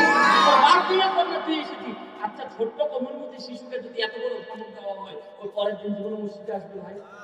আপনি একটা জাতিকে ধ্বংস করে দিচ্ছেন। ওই ছোট্ট বাচ্চা আর জীবনে মনে করেছে মসজিদে গেলেই মনে হয় এরকম তারা মারে, ও ভয় আর মসজিদে। অথচ আপনি যদি একটা চকলেট নিয়ে গিয়ে ওই বাচ্চাটাকে দিতেন, পরের দিন ওই বাচ্চা রেগুলার আপনার ডানে বামে ঘুরে বেড়াতো। জোরে বলেন না কেন? জোরে বলেন না কেন? ঘুরে বেড়াতো, এক পর্যায়ে আস্তে আস্তে তার অভ্যাস তৈরি হতো, এটাই পরে মুসল্লিতে পরিণত হতো। কথা বলেন ঠিক কিনা? তারা মারার কারণে একদিন মুসল্লি শূন্য হবে, কারণ ওই ছোট বাচ্চাই তো একদিন মুরব্বী হবে। কথা বলেন না কেন? ওই ছোট্ট বাচ্চা জানে মুরব্বী হলেই ছোট বাচ্চারে ঘাট ধাক্কা দেওয়া। ছোট ভাইয়েরা আমাদের পক্ষে আজ যাচ্ছে, খুব ভালো লাগছে। আল্লাহ কবুল করুন, বলেন না আমিন। মসজিদের মধ্যে দেখবেন চকলেট দেওয়া শুরু করেন, দেখবেন ছোট ছোট বাচ্চারা রেগুলার আসবে। ও ভাই, রেগুলার আসলে দেখবেন এরা মুসল্লিতে পরিণত হবে, যা আপনি কল্পনাও করতে পারবেন না। কথা বলেন ঠিক কিনা? সম্মানিত ভাইয়েরা আমার, গভীর মনোযোগ দেন। চলবে তো ইনশাআল্লাহ? থাকবেন তো ইনশাআল্লাহ? লাগবেন। ওয়াজ শুরু হয়ে গেলে আমার শ্রোতারা যদি 1 কাপ করে পায় তারা আমারে দিয়ে, ঠিক না? আমি আগে খাই, আগে চাইয়ে চাইয়ে মরে যায়, কিন্তু দেয় না, পরে এসে দেয়। আমি বলি আমার শ্রোতা, প্রত্যেক শ্রোতা যেদিন 1 কাপ করে হবে সেদিন আমি স্টেজে খাবো। রাজি আছেন তো ইনশাআল্লাহ? আপনাদের পক্ষে আমি লিল্লাহে তাকবীর, লিল্লাহে তাকবীর। সম্মানিত ভাইরা আমার, গভীর মনোযোগ দেন। বিশ্বনবী সাল্লাল্লাহু আলাইহি সাল্লামকে 2 বেলা খাবার নিয়ে যেতেন। একদিন আল্লাহর নবী সাল্লাল্লাহু আলাইহি সাল্লাম তাকায় দেখতেছেন আম্মা জান খাদিজাতুল কুবরা রাদিয়াল্লাহু তাআলা আনহার পাগুলি যেন ফুলে গেছে। কারণ বর্তমান সময়ে এখানে যদি কোনো হাজী থাকেন হাত উঠান, হাজি আছেন? মাশাআল্লাহ, আলহামদুলিল্লাহ। আমার কলিজার টুকরা হাজি সাহেব, আমি বলবো আপনি সত্যায়ন করবেন, কারণ আমি এখনো মক্কা মদিনা দেখি নাই। হেরা পর্বত অনেক উঁচু না? উঠতে গেলে 3 থেকে 4 বার পানি খাওয়া লাগে, খেজুর খাওয়া লাগে, অনেক উঁচু। এইভাবে যদি দেখা যায় টুপি পর্যন্ত পড়ে যায়। আল্লাহর বান্দারা, এখন সিঁড়ি বানানো আছে, কিন্তু আগে সিঁড়ি বানানো ছিল না। ও মুসলমান, গভীর মনোযোগ দেন। বিশ্ব নবী সাল্লাল্লাহু আলাইহি সাল্লাম হেরা পর্বতের মধ্যে আছেন, আম্মাজান খাদিজা পাথর বেয়ে বেয়ে উঠতো, তখন কিন্তু সিঁড়ি ছিল না। আল্লাহর নবী সাল্লাল্লাহু আলাইহি সাল্লাম হেরা পর্বতের মধ্যে উঠার পরে আল্লাহর নবীর খাদিজা বিশ্ব নবীর জন্য 2 বেলা খাবার নিয়ে যেত। আল্লাহর নবী একদিন ডাকতে বলতেছেন, খাদিজারে, এত কষ্ট করে আসার কি দরকার? একবার খাবার দিলেই তো 1 সপ্তাহের খাবার হয়ে যায়। আল্লাহর নবী সাল্লাল্লাহু আলাইহি সাল্লাম কি খাদিজা যে উত্তর দিয়েছিল, মা একটু অনুরোধ করে বলি, মা আমলটা করে দেখো, ঘরের মধ্যে শান্তি অফুরন্ত আসবে।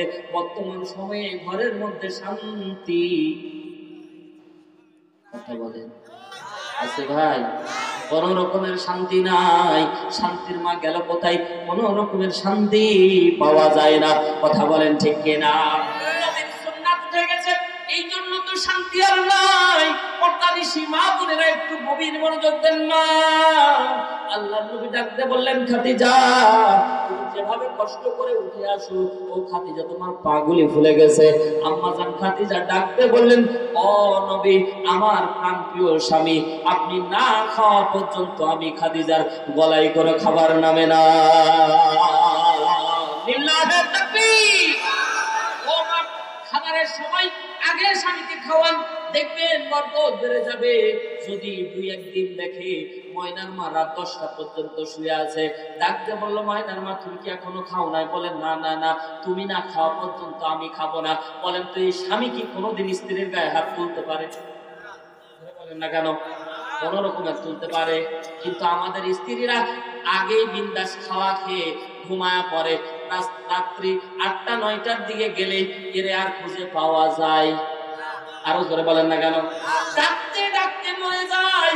এবার বলেন তো, ডাকতে ডাকতে যদি ক্লান্ত হয়, আর এমন সময় যদি ময়নার মা উঠে, চুলের মুঠি ধরে আছাড় খাওয়ার সম্ভাবনা আছে না? বলেন না কেন? আল্লাহর নবী সাল্লাল্লাহু আলাইহি সাল্লাম ঘরের মধ্যে ফিরতেন 2টা-3টা রাত্রি বেলায়। যখন ঘরের মধ্যে ফিরতেন, সিরাত ইবনে হিশামের বর্ণনা আর রাহিবুল মাহতুব প্রমাণ করে, আল্লাহর নবী শুধু 1-2-3 টোকা দিতে দেরি হয়েছে, আম্মা জান খাদিজা দরজা খুলতে দেরি করে না। বিশ্বনবী ডাকতে বলেন, খাদিজা তুমি কি ঘুমাও না? খাদিজা ডাকতে বলে, ও নবী, আপনি দিনের কাজ করেন, আপনি দিনের মিশন নিয়ে ঘুরেন, আপনাকে কত কাফিরেরা নির্যাতন করে, কত কাফিরেরা মার দেয়, কত কাফিরেরা আপনাকে মারার জন্য ষড়যন্ত্র করে। ও নবী, আপনি যতক্ষণ পর্যন্ত ঘরের মধ্যে না আসেন, ততক্ষণ পর্যন্ত আমি খাদিজার ঘুম হয় না।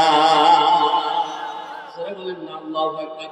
ও মা বোনেরা, 2 থেকে 3টা দিন আমল করে দেখো, পরিবর্তন স্বামীরও হবে, তোমারও হবে। কথা বলেন ঠিক কিনা? সম্মানিত ভাইরা আমার, বিশ্বনবী সাল্লাল্লাহু আলাইহি সাল্লাম একদিন খেয়াল করে দেখেন, আম্মা জান খাদিজার পাগুলি ফুলে গেছে। আম্মা জান খাদিজাতুল কুবরা রাদিয়াল্লাহু তাআলা আনহার পা ফুলে যাওয়ার সাথে সাথে আল্লাহর নবী দেখতে পেলেন, হঠাৎ জিবরাইল আমিন চলে আসলেন। আল্লাহর নবীকে ডাকতে বললেন, নবীজি, আপনার খাদিজার উপর আল্লাহ এত সন্তুষ্ট হয়েছে, আপনার খাদিজাকে স্বয়ং আরশের মালিক আল্লাহ সালাম জানিয়েছে। চিৎকার দিয়ে বলেন না আল্লাহু আকবার। খাদিজাকে সালাম দিয়েছেন কে? আরো ধরে বলেন কে? ও আল্লাহর বান্দারা, একটু গভীর মনোযোগ দেন। আল্লাহর নবীর সহধর্মিনী খাদিজা যখন মৃত্যুবরণ করে, এই সময়টাকে বলা হয় আমল হুজুন। বিশ্বনবীর ক্লান্তির সময়, বিশ্বনবীর কষ্টের সময়, এমন সময় আল্লাহর নবী কোনো রকমের কিছু ভালো লাগে না। আল্লাহর বান্দারা যতই বলুক না কেন, আপন মানুষ যদি মারা যায়, দেখবেন যে মনটা সবচেয়ে নরম হয়ে যায়, খারাপ হয়ে যায়। কথা বলেন ঠিক কিনা? আরো জোরে বলেন, ঠিক না বেঠিক? আপন মানুষ যদি মারা যায়, দেখবেন মনটা খারাপ হয়ে যায়। আল্লাহর নবীর চাচা মারা গেল, কলিজার টুকরা খাদিজা মারা গেল, দুইটা ছায়া যখন মারা গেছে, খাদিজাতুল কুবরা মারা যাওয়ার পর আল্লাহর নবী কেমন জানি বিষণ্ণ হয়ে গেছে। আল্লাহ রাব্বুল আলামিন জিবরাইলকে বললেন, ও জিবরাইল, আর দেরি করো না, আমার হাবিবকে মেরাজের অফার করো, দুনিয়া সব কিছু আমি আমার হাবিবকে দেখাতে চাই। চিৎকার দিয়ে বলেন না আল্লাহু আকবার। বিশ্বনবীর কাছে চলে আসলেন, মেরাজ সংগঠিত হয়ে গেল। মেরাজ বিশ্বাস করতে হলে দুইটা জায়গা বিশ্বাস করা লাগবে। এক নাম্বার কোরআনুল কারীমে দেখা লাগবে মেরাজের বর্ণনা আছে কিনা, দুই নাম্বার হাদিস থেকে বলা লাগবে, রাজাকৃত গল্প বলা যাবে না। আল্লাহ রাব্বুল আলামিন কোরআনুল কারীমের মধ্যে স্পষ্ট সূরা বনী ইসরাঈলের 1 নম্বরে আয়াতে ইসরা বর্ণনা করেন। একই রাতে দুইটা ঘটনা, জোরে বলেন কয়টা? মনোযোগ আছে তো ইনশাআল্লাহ। একই রাতে মেরাজের কয়টা ঘটনা?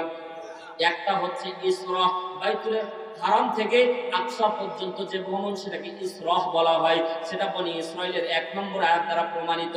সূরা নজমের 1 থেকে 5 নম্বর আয়াত আল্লাহ রাব্বুল আলামিন মেরাজ প্রমাণ করে। সপ্তম আকাশে জিবরাইল আলাইহিস সালাতু ওয়াস সালামের নিজ চেহারা দেখেছিলেন, মেরাজ প্রমাণ করে এটা আকাশ ভ্রমণ হয়েছিল। এটা সূরা নজম 1 থেকে 5 নম্বর আয়াত। চিৎকার দিয়ে বলেন না আল্লাহু আকবার। আল্লাহ রাব্বুল আলামিন দুনিয়ার যত ঘটনা বর্ণনা করেন, কোন ঘটনা বর্ণনা করতে নিজে আশ্চর্যজনিত হয়নি। ও আল্লাহর বান্দারা, আল্লাহ নবী সাল্লাল্লাহু আলাইহি সাল্লামের মেরাজ বর্ণনা করতে, ইসরা বর্ণনা করতে স্বয়ং আরশের মালিক আল্লাহ নিজে সুবহান শব্দটা ব্যবহার করেছে। চিৎকার দিয়ে বলেন না আল্লাহু আকবার। আল্লাহ রাব্বুল আলামিন বলেন, সুবহানাল্লাযী আসরা বিআবদিহি লাইলাম মিনাল মাসজিদিল হারাম। ইমানের পাওয়ার কি কমে গেল ভাই? জোরে বলেন না আল্লাহু আকবার। আরো জোরে বলেন আল্লাহু আকবার। দুই হাত আকাশের দিকে উঁচু করে বলেন আল্লাহু আকবার। আরো জোরে বলেন আল্লাহু আকবার। সুবহানাল্লাযী, মহিমান্বিত সেই সত্তা কে? আরো জোরে। আল্লাহর নাম বলতে কষ্ট হয়, বলেন না কে? আল্লাহ বলছে সুবহানাল্লাযী আসরা, যিনি ভ্রমণ করিয়েছে। লাই আসরা বিআবদিহি, আবদিহি শব্দটা ব্যবহার করার কারণে বিশ্বনবীকে এখানে খাস করে দেওয়া হয়েছে। চিৎকার দিয়ে বলেন না একবার আল্লাহু আকবার। আল্লাহর নবীকে আল্লাহ খাস করে বলছে আবদিহি, আমার বান্দা। আল্লাহু আকবার বলেন। এখানে মানে বিশ্ব নবীর শত্রুতা বলে আল্লাহ দিনকে ছোট করা হয়েছে। ও আল্লাহর বান্দারা, আপনাদেরকে প্রশ্ন করতে চাই, আল্লাহ যখন কোন বান্দাকে বলে আমার বান্দা বলে সম্বোধন করে, তার সম্মান কম না বেশি? জোরে বলেন না কেন? আল্লাহ আবদিহি শব্দটা ব্যাখ্যা করতে গিয়ে বলে, তাফসীর কারকগণ বর্ণনা করতে গিয়ে বলেন, আবদিহি শব্দটা নেওয়ার কারণে আল্লাহর নবীর সম্মান বুলন্দ হয়ে গেছে। চিৎকার দিয়ে বলেন না আল্লাহু আকবার। আল্লাহ বলেন আসরা, ভ্রমণ করিয়েছেন বিআবদিহি। লাইলান শব্দ নাকিরা, লাইলান মানে নাকিরা, এটা নাকিরা শব্দ ব্যবহার করেছে অনির্দিষ্ট কাল বোঝানোর জন্য। অল্প সময়, রাতের কিছু অংশ, পুরা রাত না। চিৎকার দিয়ে বলেন না আল্লাহু আকবার। আরে পুরা রাতকে আল্লাহ ভ্রমণ করায় না, রাতের কিছু অংশ বোঝানোর জন্য লাইলান শব্দটা ব্যবহার করা হয়েছে। আল্লাহ রাব্বুল আলামিন বলছেন লাইলাম মিনাল মসজিদিল হারামি ইলাল মসজিদিল আকসা,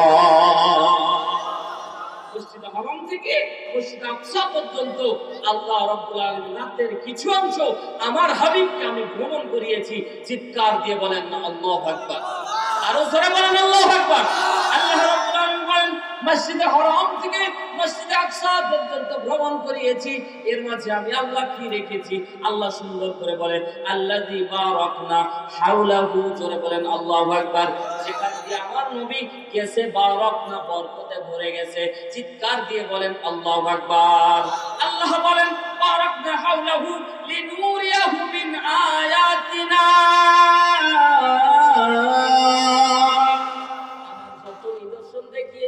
সব আমি আল্লাহ পরিপূর্ণ বরকত দান করে দিয়েছি।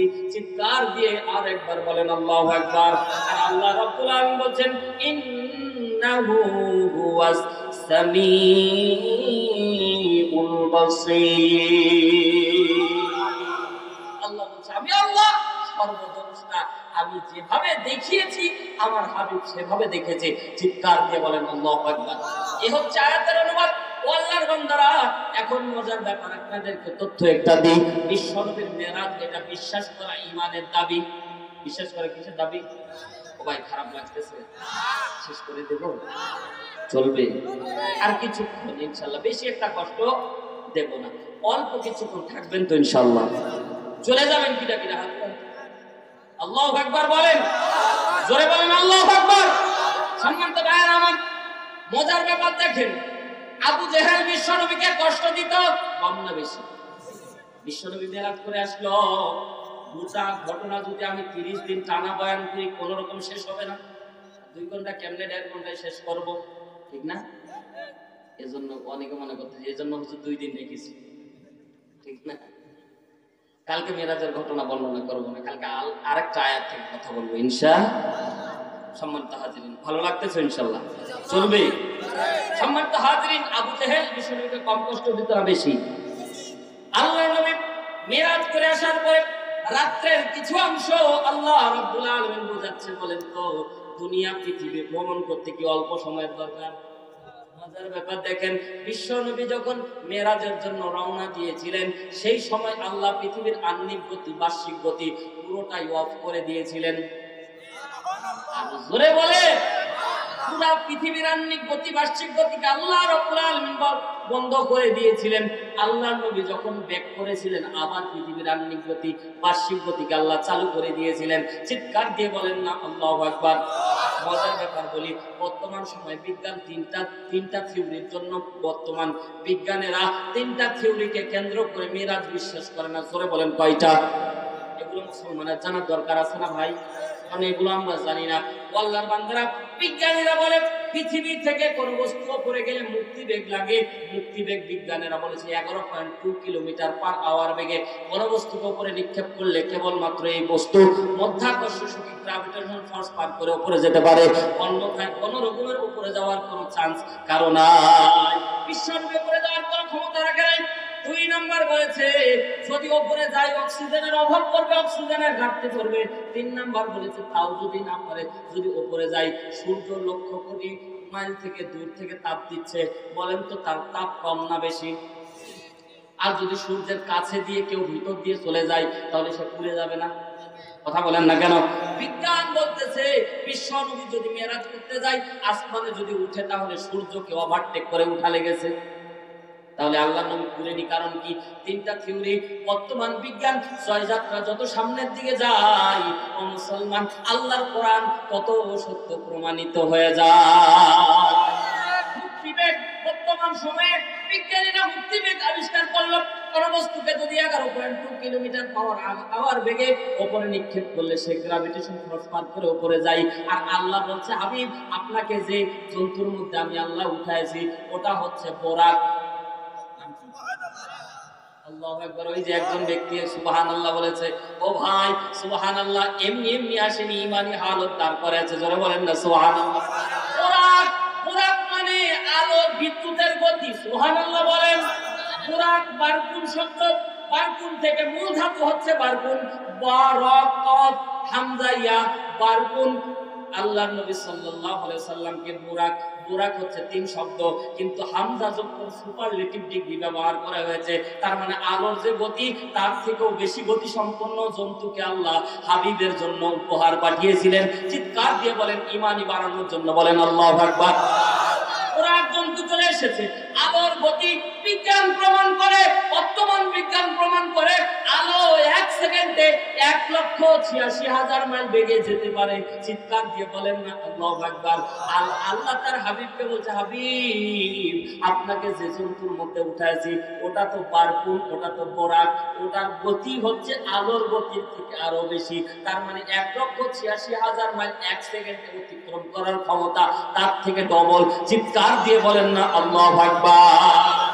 আল্লাহ তার হাবিবকে বলছে, হাবিব আপনার মেরাজ কেউ অস্বীকার করতে পারবে না। যত থিওরি দেখ না কেন, আমি আল্লাহ রাব্বুল আলামিন কোন রকমের আপনাকে ছোট করব না। হাবিব আপনার সম্মান বাড়ানোর জন্য বিজ্ঞানের জয়যাত্রা যত সামনে যাবে, আপনার সম্মান আর ইজ্জতকে আমি আল্লাহ তত বুলন্দ করে দিব। মুসলমান কবির মনোযোগ দেন। 1 নম্বর থিওরি মিথ্যা প্রমাণিত হয়ে গেল। এবার 2 নাম্বার থিওরি, এবার মজার ব্যাপার দেখেন, অক্সিজেন ছাড়াই মানুষ বাঁচতে পারে। এবার খেয়াল করে দেখেন, জেমস বাটল 1891 নম্বরে দৈনিক ইনকিলাব পত্রিকার মধ্যে এসেছিল। গাজাখুরি গল্প বলার জন্য আসেনি ভাই, ইনকিলাব পত্রিকার মধ্যে এসেছে। একজন জেমস বাটল নামের একজন 3 জন বিজ্ঞানী, জেমস বাটল তার নামে আরেকজন বিজ্ঞানী ছিল। এরা যখন মাছ শিকার করার জন্য গভীর সমুদ্রের মধ্যে গেছিল, মাছের মধ্যে হুইল ফুটার সাথে সাথে পড়ে গিয়েছিল। একটা মাছ তাকে গিলে ফেলেছিল। আমরা যদি কোরআন দিয়ে বর্ণনা করি তারা বিশ্বাস করবে না, কথা বলেন ঠিক কিনা? আমরা যদি বলি ইউনূস আলাইহিস সালামকে মাছ গিলেছিল, বলবে এটা তো তোমাদের থিওরি। বলবে না? তোমাদের থিওরি দিয়ে তোমাদের মারবো, টেরও পাওয়া যাবে না, কথা বলেন ঠিক কিনা? জেমস বাটলকে যখন গিলে ফেললো, বিজ্ঞান প্রমাণ করে, পত্রিকা প্রমাণ করে, 60 ঘন্টা পর আমার কাছে অথেন্টিক দলিল আছে। গাজাখুরি গল্প বলতেছি না ভাই, 60 ঘন্টা পর জেমস বাটলকে উদ্ধার করা হলো মাছের পেটে। জেমস বাটল 60 ঘন্টা যদি জীবিত থাকতে পারে, আমার আল্লাহ 1 মিনিটে তার হাবিবকে উপরে নিতে পারে না অক্সিজেন ছাড়া। তাদের ইমান দুর্বল, তারা আসতে বলেছে পারে না। আরো জোরে বলেন পারে না। তার হাবিবকে অক্সিজেন ছাড়া উপরে নিতে পারে কি পারে না? ইমান বাড়ায় বলেন পারে কি পারে না? কবির মনোযোগ দেন। 3 নাম্বার থিওরি, তারা বললো আগুনকে তারা স্পর্শ করে উপরে দেওয়ার ক্ষমতা রাখে না। কিন্তু কিছুদিন আগে যখন দেখলাম বিশাল বড় ফ্যাক্টরির মধ্যে আগুন লাগলো, দেখলাম ফায়ার সার্ভিসের কর্মীরা আগুনের ভিতর দৌড়াদৌড়ি করতেছে। আপনারা দেখেন, চিন্তা করে দেখলাম, লোকজনকে জিজ্ঞাসা করলাম, কি রে ভাই আগুন লাগে না কেন? বলছে হুজুর আপনারা তো হুজুর মানুষ, এগুলো বুঝেন না। আমরা বলে বুঝেন না, আমরা কি করি না? আমরা কি করি না? এই যে মাদ্রাসায় ছাত্র দেওয়ার সময় অনেক মুরব্বী বলে, মাদ্রাসায় যাচ্ছিস তোর ভাত জুটবে না, কথা কয় না, জোরে বলে। এইরকম মুরব্বীরা বলে, ওই মুরব্বীকে বলতে চাই, মুরব্বী আমার সাথে 2 দিন সফর করেন, খাইয়া উল্লাস পাবেন না। বক্তাদের কি পরিমাণে খাওয়ার দেয়, বলবো ভাই রাত তো হয়ে যাচ্ছে। আমার এক চাচা এরকম সম্পর্কে, চাচা এরকম আমাকে টিটকারি করতে, মাদ্রাসায় পড়তেছিস তোর কপালে ভাত জুটবে না। আমি কিছুদিন আগে ওনাকে নিয়ে গেছিলাম চুয়াডাঙ্গা মাঠে, নিয়ে যায়, উনি কিন্তু খুব খাইতে পারে ভাই। আমি বলছি আপনারই দরকার, কারণ এরকম শাল্টিং আমরা দিতে পারি না, চলেন। নিয়ে গেছি ভাই, বলবো শুনতেছেন তো? চাচারে নিয়ে গেছি, চাচা দেখতেছে ইলিশ মাছ, চিংড়ি মাছ, ছোট মাছ, গরুর গোস্ত, খাসির গোস্ত, দেশি মুরগি। চাচার লোভ আর থামে ভাই, এমনি খাওয়া পাটি পুরা ঝাড়া দেশে বলা পড়ছেন। আমি ওর খাওয়া দেখে মনে মনে ভাবতেছি আজ যে কোনো একটা দুর্ঘটনা ঘটাবেই। এখন ঢেকুর মারতেছে পুরা গন্ধ, মারে না ভাই। এখন রাত্রিবেলা আমরা গেছি লোকালে, আমাদেরকে রাত্রে একই বিছানা, মনে করেন যে মাহফিলের সময় কিন্তু মেহমান আসে অনেক, তা আমাদেরকে একটা কম্বলের নিচে 2 চাচা ভাতিজাকে দিয়েছে যে আপনারা চাচা ভাতিজা আর আলাদা করে থাকেন, এখানে আসেন চাচা ভাতিজা আপনারা আলাদা কিন্তু একসাথে থাকেন।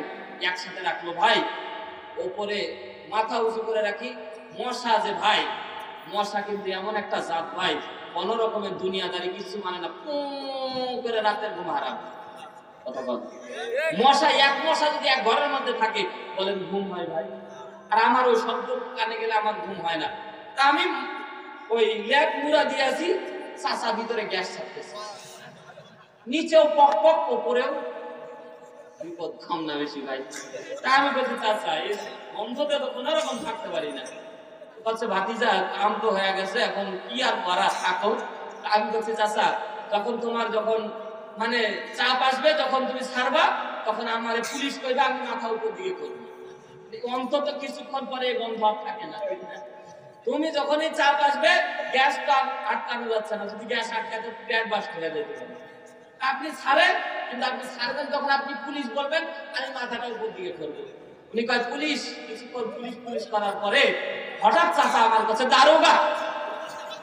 চাচা শিখাইলাম পুলিশ, বলেন দারোগা, ভাতিজা 2 নাম্বার ছেড়ে দিয়েছি। আল্লাহর বান্দারা, হুজুরদেরকে আমরা খুব নাক শিক্ষানি দিই, ঠিক না? হুজুর সারা তোমার জানাজা, বলেন না হবে? হুজুর হুজুরে মারবেন অ্যাঙ্গেলে, আপনারে মারবে জানাজার প্যান্ডেলে। সরে বলে ঠিক কিনা? আমার সাথে যারা বেয়াদবি করে আমার মুসল্লি, আমি একদিন ওদের মধ্যে বলে দিলাম, খবরদার আমার বিপক্ষে অবস্থান করবেন, কারণ আপনার বাবার মৃত্যু হয়েছে, আপনার বাবার জন্য দোয়া করি আমি। জোরে বল, জোরে বলেন। মারা গেছে, দোয়া কে করে? হুজুর একটু দোয়া করে দেন। হুজুর বলে আল্লাহ ওর মারে জান্নাত দিয়া দেন। খালি 100 টাকার নোট আসলো 14 গোষ্ঠীতে জান্নাতে পাঠায় দি। এই হুজুর ওর মা বাবার জন্য কান্না করে দোয়া করে, আবার এই হুজুরেও মারতে ছাড়ে। কথা বলেন না কেন? এর মতো জাতীয় বেঈমান, জাতীয় মুনাফিক আর কেউ নাই। কথা বলেন ঠিক কি না? তোমার বাবার জন্য দোয়া করলো, যেই হুজুর তোমার মায়ের জন্য দোয়া করলো, যেই হুজুর তোমার বাবার জানাজা পড়াইলো, যে হুজুর তোমার মায়ের জানাজা পড়াইলো, তারে তো তোমার দিন ছিল। আমি বললাম আমিও ছাড় দেব না। আমি বলি জানাজায় যখন যাই, এইরকম মুসল্লি খাতে সেমার্কা মুসল্লি যখন জানাজা যাই, আমি বলি আমি জানাজা পড়াবো না, কারণ আমি জানি আমি জানাজা পড়লে দোয়া করবো না। আমি বলি জোর করে যখন আমারে দেয়, আমি বলি আল্লাহু আকবার, আমি আর দোয়া করি। এ মুরব্বি খুব খেলা দেখাইছে, খেলা হবে। আল্লাহু আকবার, খুব দুনিয়ার মধ্যে দাপট দেখাইছে। আল্লাহু আকবার, ও তো আর উঠে এসে কবে না হুজুর দোয়া করেন না এই জন্য হুজুরের সাথে বেয়াদবি চলে। ও আল্লাহর বান্দারা, গভীর মনোযোগ দেন, গভীর মনোযোগ দেন। বিশ্বনবী সাল্লাল্লাহু আলাইহি ওয়াসাল্লাম, এবার ওই যে আমার চাচা মানে ওই যে মুরব্বী বলতেছে তোমরা হুজুরা বুঝো না। এবার আমি বললাম কি বুঝি না তাই বুঝাও। সুবহানাল্লাহ, কি বুঝি না তাই বুঝাও। এক পর্যায়ে বুঝাইলো ওরা ফায়ার প্রুফ জ্যাকেট পরিধান করেছে, এজন্য আগুন তাদের স্পর্শ করে না। এবার জানতে চাই মুসলমান, দুনিয়ার মানুষ যদি ওমা উতিতুম মিনাল ইলমি ইল্লা কলিলা, সামান্যতম জ্ঞান দিয়ে যদি ফায়ার প্রুফ জ্যাকেট তৈরি করতে পারে, আমার আল্লাহর কি ফায়ার প্রুফ জ্যাকেট তৈরি করার ক্ষমতা ছিল না?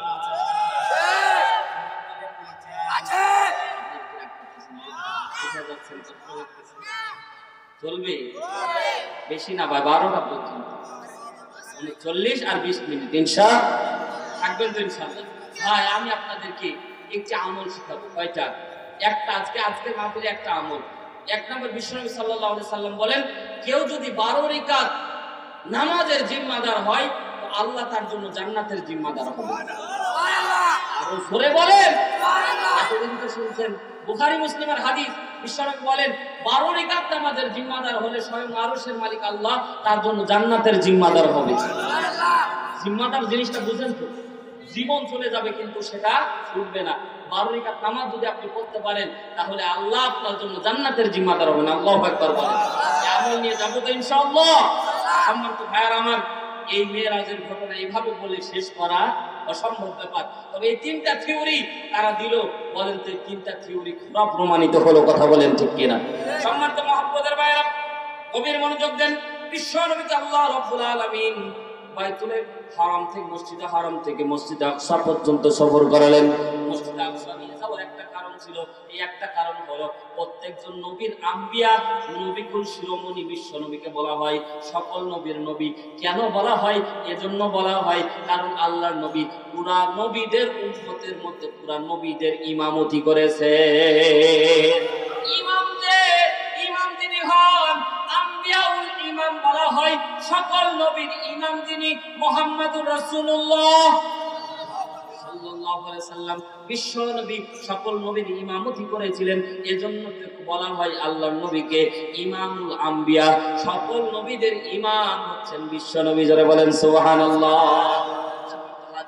তাহলে আমরা এই একটা আমল নিব, আর 5 ওয়াক্ত নামাজ আল্লাহ রাব্বুল আলামিন আমাদেরকে এই মেরাজের রজনী উপহার দিয়েছিলেন। কথা বলেন ঠিক কিনা? তাহলে এই 5 ওয়াক্ত নামাজের ইতিহাস আমরা আগামীকাল শুনবো শুনবো তো ইনশাআল্লাহ। 5 ওয়াক্ত নামাজ, ফজরের 2 রাকাত কোথা থেকে আসলো, যোহরের 4 রাকাত কোথা থেকে, মাগরিবের 3 রাকাত কোথা থেকে, আসরের 4 রাকাত কোথা থেকে, 4.5 রাকাত কোথা থেকে, কালকে একবার অথেন্টিক হাদিস থেকে আমরা শুনবো ইনশাআল্লাহ। এই 5 ওয়াক্ত নামাজ আল্লাহ 5 জন পয়গম্বরের জীবন বরাবর সওয়াব দান করে দিয়েছে। আহা, এই নামাজ আমরা দূরে সরে যাচ্ছি, এই নামাজ থেকে আমরা দূরে সরে যাচ্ছি, এই নামাজ আমরা পড়তেছি না, কিন্তু এই ইতিহাস জানলে এই নামাজ আর ছুটবে না ইনশাআল্লাহ। আল্লাহ কবুল করুন, বলেন না আমিন। শেষে একটা আমল নিয়ে যাবেন তো ইনশাআল্লাহ। ও ভাইরা, এই মাহফিল চালু থাক, এটা আপনারা চান কি চান না? চান কি চান না? টাকা চাইবেন, ও ভাই টাকা ছাড়া হবে? কথা বলেন, হবে? খাতা কলম নিয়ে বসে। ও ভাই, আপনাদেরকে আজকে যেহেতু পহেলা রজনী, আপনাদেরকে বেশি একটা কষ্ট দেব না, আপনাদেরকে খুব অল্প সময়ের মধ্যে আমি ছেড়ে দেব। এই কোরআন বিক্রি করার কোনো ক্ষমতা আমার নাই, কিন্তু সামঞ্জস্য করে 30 পারার জন্য 30 জন ব্যক্তি চেয়ে আমরা মুনাজাতের দিকে চলে যাবো ইনশাআল্লাহ। টাকা দেন আর না দেন, আমি মুসাফির মানুষ ভাই। এখন ইতিপূর্বে যারা উঠেছেন, এখন একজন ব্যক্তি উঠবেন তো আমার মন খারাপ হয়ে যাবে। আমি মুসাফির মানুষ, বদদোয়া করলেও কিন্তু আপনার কপাল পুড়ে যাবে। কথা বলেন ঠিক কিনা? নবীর হাদিস যদি বিশ্বাস হয়, টাকা দেন আর না দেন কেউ উঠবো না ইনশাআল্লাহ। থাকবেন তো ইনশাআল্লাহ? অনেকে বলতেছে হুজুর আমি বলতেছি না, আমরা কিন্তু চলে যাবো। থাকবেন ইনশাআল্লাহ? লিল্লাহি তাকবীর, লিল্লাহি তাকবীর। প্রথম পারার নামে কোন আল্লাহর বান্দা আছে 5,000, 10,000, 15,000, 20,000 এই মাদ্রাসার জন্য, এতিমখানার জন্য, এতিম ছাত্ররা পড়বে। ঐতিহ্যবাহী এলাকার সবচেয়ে পুরাতন মাদ্রাসা এটা, ঠিক না? এই মাদ্রাসাটা সচল থাক, এই মাহফিলটা সচল থাক। কোন আল্লাহর বান্দা এক পারার নামে পর্দানিশী মা বোন যারা আছি, আপনাদের নামগুলি বলে দিবেন। মা 1,000, 5,000, 10,000 যে যা পারেন, 1 নাম্বার পারার নামে কোন ব্যক্তি আছেন একটু হাতটা উঁচু করেন, খাস করে দোয়া করে দিন। প্রথম পারার নামে কোন ব্যক্তি? চেয়ারে বসে আছেন যারা চেয়ারম্যান, একটু হাতটা উঁচু করেন। প্রথম পারার নামে কোন ব্যক্তি? 1,000, 5,000 যতটুকু সামর্থ্য। দান হচ্ছে সামর্থ্যের উপরে, জুলুম করা যাবে না। আপনার দান করার ক্ষমতা 10,000, আপনি যদি 1 লাখ দেন জুলুম হয়ে যাবে, তেমন আপনি মাফ পাবেন না। প্রথম কোন ব্যক্তি? প্রথম পারার নামে, প্রথম পারার নামে কোন ব্যক্তি আছেন? এখানে কি নেই আবু বকরের মতো কে? এখানে কি নেই ওমরের মতো সেই খেজুর বাগান? 1 নম্বর কোন ব্যক্তি? ও ভাই, বাবা মারা গেছে, মা মারা গেছে, একটু আল্লাহর রাস্তায় দোয়া চাওয়ার নিমিত্তে প্রথম কোন ব্যক্তি আছেন 1 নাম্বার পারার জন্য? আমি জানি দিবেন আপনারা, কিন্তু প্রথম পারার নামে কোন ব্যক্তি? খাস করে তার জন্য দোয়া করবো। লিল্লাহি তাকবীর, লিল্লাহি তাকবীর। আমার বাবাজি নাম কি? তৌফিজুল ইসলাম। 1,000 টাকা প্রথম পারার নামে আল্লাহ দিয়েছে। আল্লাহ কবুল করে নাও, জানে মানে বরকত দান করে দাও রব্বুল আলামিন।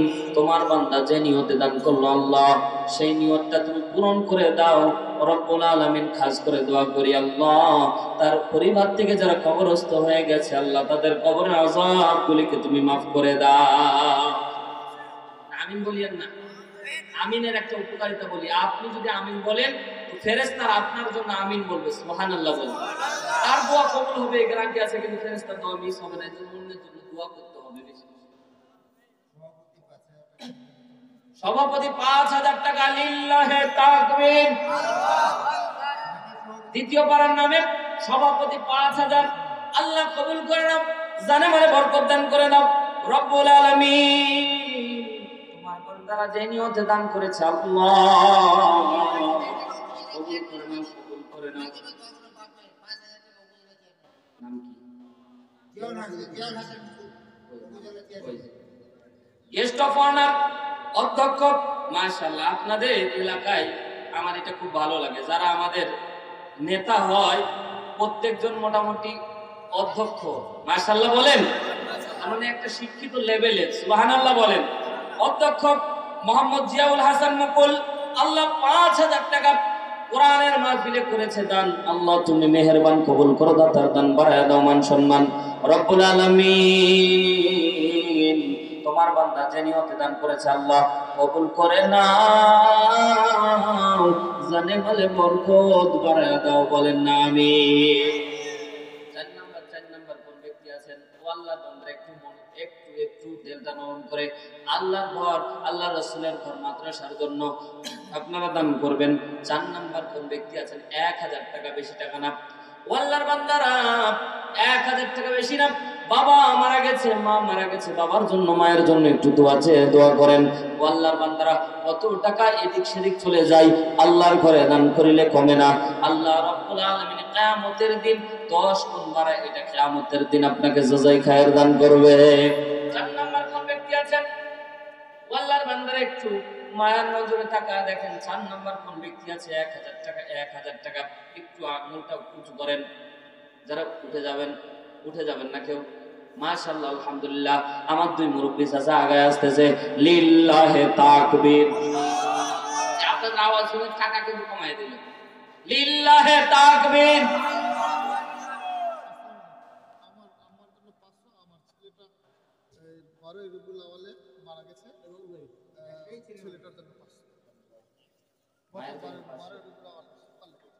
রবিউল আউয়াল ছেলে মারা গেছে। আল্লাহু আকবার।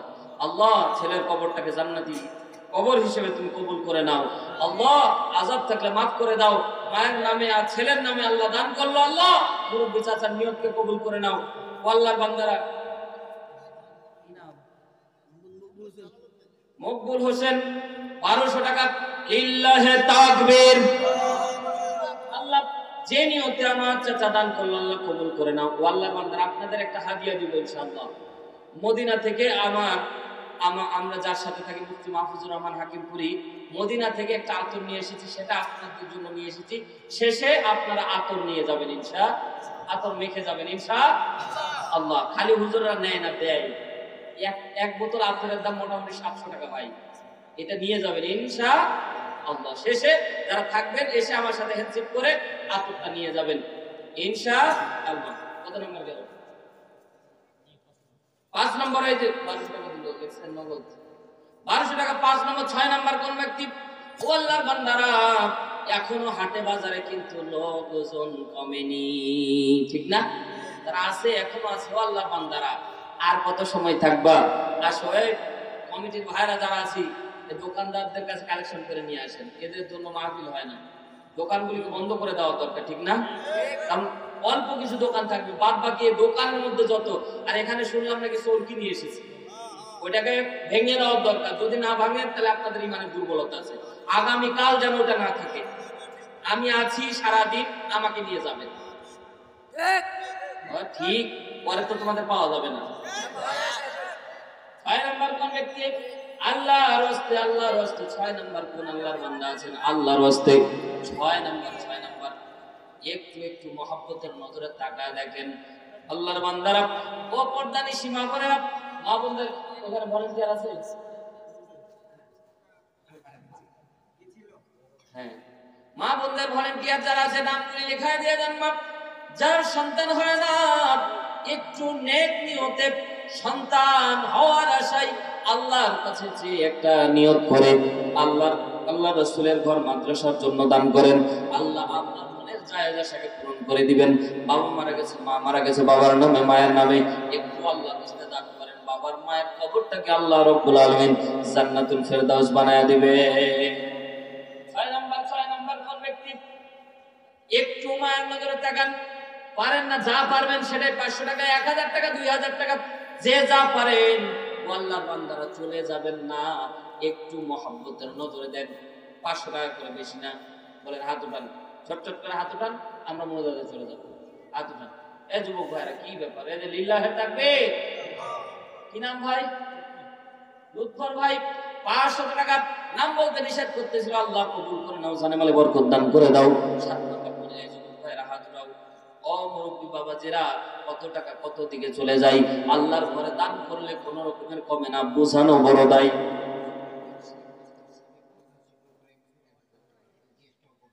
সিরাজুল ইসলাম সিরাজ সাহেব 1000 টাকা। লিল্লাহে তাকবীর। আল্লাহ কবুল করে নাও, জানে মালে বরকত দান করে দাও। হোসেন আলী, আব্বা মারা গেছে, আব্বার জন্য 500 টাকা। লিল্লাহে তাকবীর। আল্লাহ কবুল করে নাও, জানে মালে বরকত দান করে দাও। রব্বুল আলামিন হোসেন আলী ভাইয়ের বাবা মারা গেছে, দোয়া চেয়েছে, বাবার কবরটাকে জান্নাতের বাগান বানায়া দাও। রব্বুল আলামিন আত্মীয় স্বজন মুরব্বি যারা মারা গেছে, আল্লাহ কবরটাকে তুমি জান্নাতের বাগান বানায়া দাও। ও আল্লাহর বান্দারা, বাকিতে নগদে একটু নামটা বলে দেন, আল্লাহর রাস্তায় নাম বলে বলেন কয় নাম্বার? কি ব্যাপার? 8 মানে সিরিয়ালি যায় না, কি ব্যাপার? 8 নম্বর কোন আল্লাহর বান্দা আছেন? 9 নম্বর, একটু মহব্বতের নজরে 500 টাকা বেশি না ও আল্লাহর বান্দারা চায়ের স্টলে বসলে 100 টাকা চলে যায়, আল্লাহর ঘরে দিলে কোনো রকমের কমবে না, আল্লাহর ঘরে দিলে কোনো রকমের কমবে না। আমি ছেড়ে দেবো ভাই, দিবেন আপনারা, দিলে একটু মহব্বতের সাথে একটু হাতটা জাগান। 500 করে টাকা, বেশি না, আপনাদের তো কমায়া দিলাম। 500 করে, কালকেও যৌতুক দিবেন, এর জন্য আজ বেশি একটা জোর করবো না, 500 করে একটু মুহাম্মাদের হাতটা উঠান, আল্লাহর রাস্তায় দোয়া চান। আমি মুসাফির মানুষ, দোয়া করে দিয়ে যাব। আল্লাহর বান্দারা একটু মায়ার নজরে তাকান, এই চেয়ারে যারা বসে আছে কি ব্যাপার, কোন রকমের কথা কয় না কেন? ভিআইপি গেস্ট, মাশাআল্লাহ, আলহামদুলিল্লাহ। কমিটির বাইরে পালায় যাচ্ছে, এখন আর চেয়ারে বসে না, তখন বসে আরাম নিল, এখন পালায় যাচ্ছে। যাক, আল্লাহ কবুল করুন, বলেন না আমিন। একটু নামটা বলেন আল্লাহর রাস্তায়, আর বেশি লম্বা সময় করব না, আমরা মোনাজাত দিকে যাব। পর্দানিশী মা বোন যারা আছি, একটু আপনাদের নামগুলি পাঠিয়ে দেন মা, আল্লাহর রাস্তায়, আল্লাহর রাস্তায়, আল্লাহর রাস্তায়। আল্লাহর বান্দারা একটু একটু, বেশি সময় না। হাজারো ব্যথা বেদনার পরে ফিরে আসনি তুমি আপন ঘরে, দিনের আলো তুমি ছড়িয়ে দিতে চলে গেলে মদিনায় মক্কা ছেড়ে। হে রাসূল তোমাকে ভুলি আমি কেমন করে, বলেন হে রাসূল তোমাকে ভুলি আমি কেমন করে। খেয়ে না খেয়ে দিন প্রচারের কাজে নিজেকে দিয়েছ বিলিয়ে, তায়েফের কাফিরেরা চিনল না সে আলো, দুষ্টু ছেলেদের পিছু দিল লেলিয়ে। পাথরের আঘাতে ক্ষত বিক্ষত হয়ে সারা শরীর থেকে রক্ত ঝরে। হে রাসূল তোমাকে ভুলি আমি কেমন করে, হে রাসূল তোমাকে ভুলি আমি কেমন করে। হেরার গুহায় তোমারই ধ্যান, আসমান থেকে নামে আল কোরআন, ভাঙলো সবার ভুল তোমারই তরে, আসলো কোরআনের ছায়া তলে। খালিদ ওমর আলী আবু বকর ইসলামী ঝান্ডা নিল যে তুলে। কমিটির ভাইরা আছে যারা আছে, রুমাল নিয়ে চলে যাই, আল্লাহর রাস্তায় যে যা পারেন আল্লাহর রাস্তায় দিবেন। রুমাল নিয়ে ঢুকে পড়েন, কই কমিটির ভাইরা কই, যে যা পারেন আল্লাহর রাস্তায়। পর্দানিশী মা বোন যারা আছে, আল্লাহর রাস্তায় দিয়ে যান। ও ভাই, এই প্রথম দেখলাম কেউ, মানে আমার মাহফিলে দেখা কেউ আতর না নিয়ে চলে যায়। যাক, গেলে আমার আতর বাজবে, ঠিক না? চলে গেলেও ভালো। আল্লাহ তাআলা সকলকে দ্বীনের জন্য কবুল করুন, জোরে বলেন না আমিন। আজকের মাহফিলকে আল্লাহ কবুল করুন, বলেন আমিন। ইন্তেজামিয়া কমিটি সুন্দর করে 2 দিন ব্যাপী আপনাদের জন্য তাফসীর মাহফিলের আয়োজন করেছে। আল্লাহ রাব্বুল আলামিন সমস্ত অতিথি সহ যে সকল যুবক কাজ করতেছে, আল্লাহ সকলকে কবুল করুন। আমার কলিজার টুকরা প্রিয় বন্ধুবর হযরত মাওলানা হাফেজ আসাদুল্লাহ আল গালিব সাহেবকে আল্লাহ রাব্বুল আলামিন দিনের জন্য কবুল করুন। আমার কলিজার টুকরা আজহারুল ইসলাম ভাই, আল্লাহ রাব্বুল আলামিন তিনাকে দিনের জন্য কবুল করুন। যে সকল মাহফিল ইন্তেজামি কমিটি আছে, আল্লাহ সকলকে দিনের জন্য কবুল করুন। কি ব্যাপার, আপনার রুমাল নিয়ে ঢুকলেন না? মানুষের আসতেছে, কষ্ট হচ্ছে। আমাদের রোশন আলী 150 টাকা, আল্লাহ কবুল করুন, বলেন আমিন। সবাই 100 করে দিলেও তো অনেক টাকা হয়। 100 করে কি ব্যাপার, মাঠ কালেকশন নেবেন না? ভিতরে রুমাল নিয়ে যাইতে বলতেছি, কি ব্যাপার? কমিটির লোকজন কই রে ভাই? আচ্ছা বাদ দেন, থাক, ওরা টাকা নেবেন। শেষে আপনারা যে যা পারবেন যখন নিতে আসবেন স্টেজে দিয়ে দিবেন। আচ্ছা গেছে,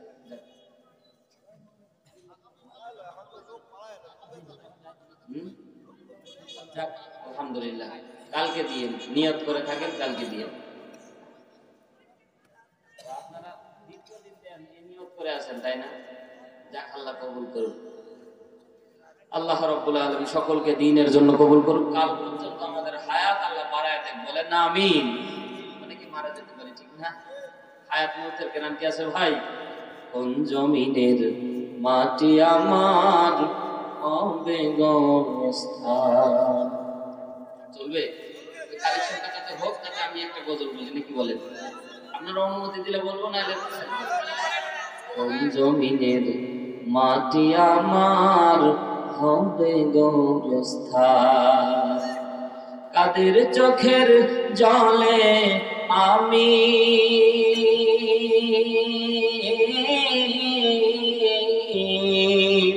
কাদের চোখের জলে আমি পাবো পরিত্রাণ। কোন জমিনের মাটি আমার হবে গোরস্থান। কোন জমিনের মাটি আমার হবে গোরস্থান। কার কাঁধে চড়ে আমি কবর দেশে যাব, জানি না কার মোনাজাতে খোদার রহম পাব। কার কারণে করবেন ক্ষমা,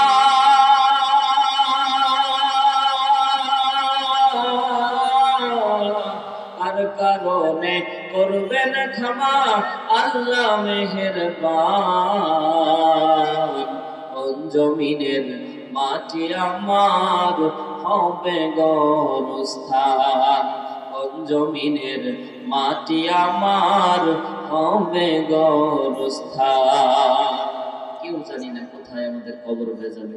এজন্য সকলে ঈমান নিয়ে যাতে মরতে পারি, এজন্য অনেকের আব্বা আম্মা অন্ধকার কবরে ঘুমিয়ে আছে। মুখতাসার সকলের জন্য দোয়া হবে। যারা আশেপাশে এখনো ঘুরে বেড়াচ্ছে, আপনারা দোয়ায় অংশগ্রহণ করেন।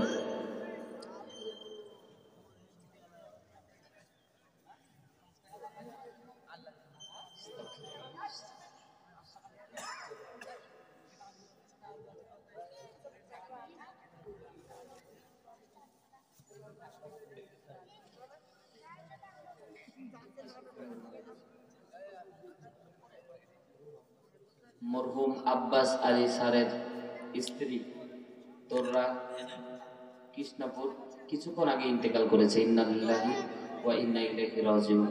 এভাবে কখন জানি আপনার আমার মরারও ডাক চলে আসবে, ঠিক না? দুনিয়া ছেড়ে বিদায় নিয়ে চলে যাওয়া লাগবে। গহীন অন্ধকার কবর ভাই, কেউ আপনার পাশেও থাকবে না।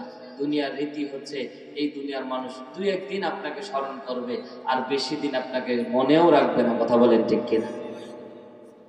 اللهم آمين. ربنا آتنا في الدنيا حسنة وفي الآخرة حسنة وقنا عذاب النار.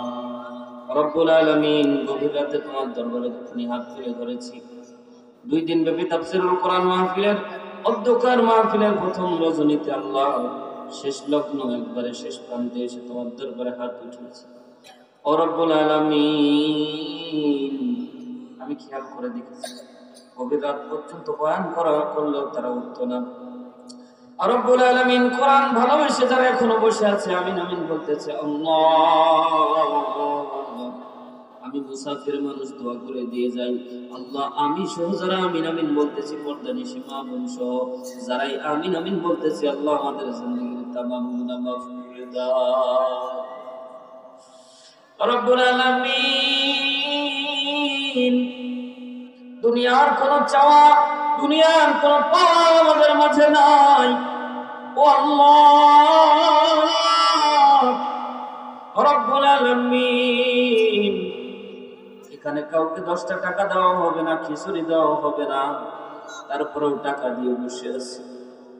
ও আল্লাহ, টাকা দেখো তোমার বান্দারা কান্না করতেছে।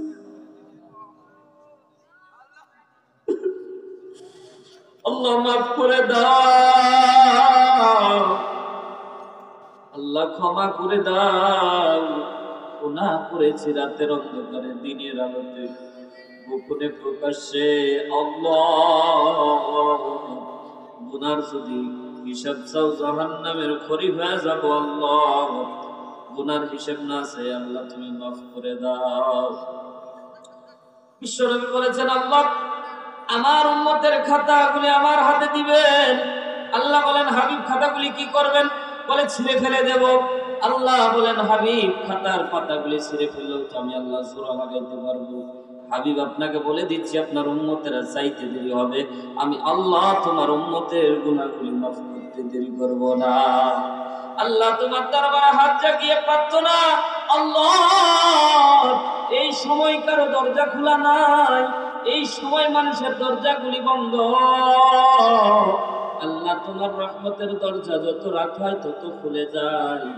আল্লাহ একটু নজর করে দেখো তোমার বান্দারা কান্না করতেছে। আল্লাহ যাদের চোখের পানি নাকের ডগায় এসেছে আল্লাহ তুমি মাফ করে দাও, আল্লাহ ক্ষমা করে দাও। রব্বুল আলামিন সে দেখো আল্লাহ ময়দানে কার জানি বাবা নাই, আল্লাহ কার জানি মা নাই। আল্লাহ আমার চাচা অনেকে দোয়া চেয়েছে আল্লাহ সন্তান নাই। আল্লাহ আমার প্রিয় ভাই হাফেজ মাওলানা আসাদুল্লাহ গালিব সাহেব বললেন এক মহিলা কিছুক্ষণ আগে মারা গেছে। আল্লাহ আমাদের আব্বা আম্মা আত্মীয় স্বজন যারা অন্ধকার কবরে ঘুমিয়ে আছে, অন্ধকার কবরটাকে আল্লাহ তুমি জান্নাতের বাগান বানায় দাও। আত্মীয় স্বজন যারা আছে আল্লাহ রব্বুল আলামিন অন্ধকার কবরে আযাব থাকলে মাফ করে দাও। বিশ্বনবী বলেন যেখানে কোরআনের আলোচনা হয় আশেপাশে যতদূর আওয়াজ যায় ততদূর পর্যন্ত কবরের আযাবগুলি অন্তত সেই সময়ের জন্য বন্ধ থাকে। দোয়া করি আল্লাহ আশেপাশে যত কবরের স্থানের আযাবগুলি তুমি বন্ধ করে দিয়েছো আল্লাহ, আজকে এই গভীর রজনীতে তোমার দরবারে ফরিয়াদ আল্লাহ প্রত্যেকের কবরগুলি চিরস্থায়ী আযাব বন্ধ করে দাও। আল্লাহ আগামীকালের মাহফিলকে আল্লাহ তুমি কবুল করে নাও। রব্বুল আলামিন মাহফিল ইন্তেজামিয়া কমিটি যে নিয়ত করে আয়োজন করেছে আল্লাহ কবুল করে নাও। রব্বুল আলামিন আমার পরিবার টুকরা আজহার ভাইকে তুমি কবুল করে নাও। রব্বুল আলামিন তার পরিবারের তার মা অসুস্থ আল্লাহ তুমি হেফাজত দান করে দাও। রব্বুল আলামিন পরিবারের মধ্যে যারা আছে আল্লাহ তুমি হেফাজত করো। মাহফিল ইন্তেজামিয়া কমিটি মাহফিলের মাদ্রাসার সভাপতি সেক্রেটারি কেশিয়ার যারা আছে, খাদেম সাহেব, ইমাম সাহেব, আল্লাহ এই মসজিদের হুজুর যিনি আছেন আল্লাহ রব্বুল আলামিন তুমি কবুল করে নাও। তলবে ইলম ছাত্রদেরকে আল্লাহ তুমি কবুল আর মঞ্জুর করে নাও। রব্বুল আলামিন আমরা যারা দূর দূরান্ত থেকে শুনতে এসেছি আল্লাহ আমাদের কবুল করে নাও। সেই ঈমান নিয়ে গেলে কবরে শান্তি আর মুক্তি আর নিরাপত্তা পাওয়া যায়, সেই ঈমান নিয়ে দুনিয়ায় চলার তৌফিক আমাদের দান করে দাও ও রব্বুল আলামিন। খাস করে তোমার দরবারে শেষ লগ্নে ফরিয়াদ আল্লাহ আমাদের ঈমানি হালতে আমাদের মুক্তিটা দান করে দিও রব্বুল আলামিন। মিডিয়ামের আমার মানিক ভাইকে আল্লাহ তুমি কবুল করে নাও, তার চ্যানেলটাকে আল্লাহ তুমি কবুল করে নাও রব্বুল আলামিন। খাস করে দোয়া করতেছি আল্লাহ যারা দোয়া চেয়েছেন মনের কামনা বাসনা থেকে তুমি কবুল করে নাও রব্বুল আলামিন। আবার দোয়া করি এই মাহফিল আমাদের জন্য নাজাতের ওসিলা হিসেবে কবুল করে নাও রব্বুল আলামিন। যারা চোখের পানি ছেড়েছে আল্লাহ চোখের পানিগুলি কবুল করে নাও আল্লাহ। এই চোখের পানিগুলি আমাদের নাজাতের ওসিলা হিসেবে কবুল করে নাও রব্বুল আলামিন। চায়া দেখো তোমার বান্দারা মনে মনে অনেক কিছু চেয়ে ফেলেছে আল্লাহ তুমি অন্তর্যামী, অন্তরের খবর রাখো আল্লাহ। আমি অন্তরের খবর কারো রাখি না ও রব্বুল আলামিন। তোমার বান্দারা যে যা কিছু চেয়েছে আল্লাহ কবুল আর মঞ্জুর করে নাও। যেদিন দুনিয়া থেকে বিদায় নিয়ে চলে যাব রব্বুল আলামিন ঈমানি হালত দান করে দিয়েন আর জবানের মধ্যে জারি করে দিয়েন মধুর কালিমা লা ইলাহা ইল্লাল্লাহু মুহাম্মাদুর রাসূলুল্লাহ। আসসালামু আলাইকুম ওয়া রাহমাতুল্লাহি ওয়া বারাকাতুহু। আগামী কালের দাওয়াত থেকে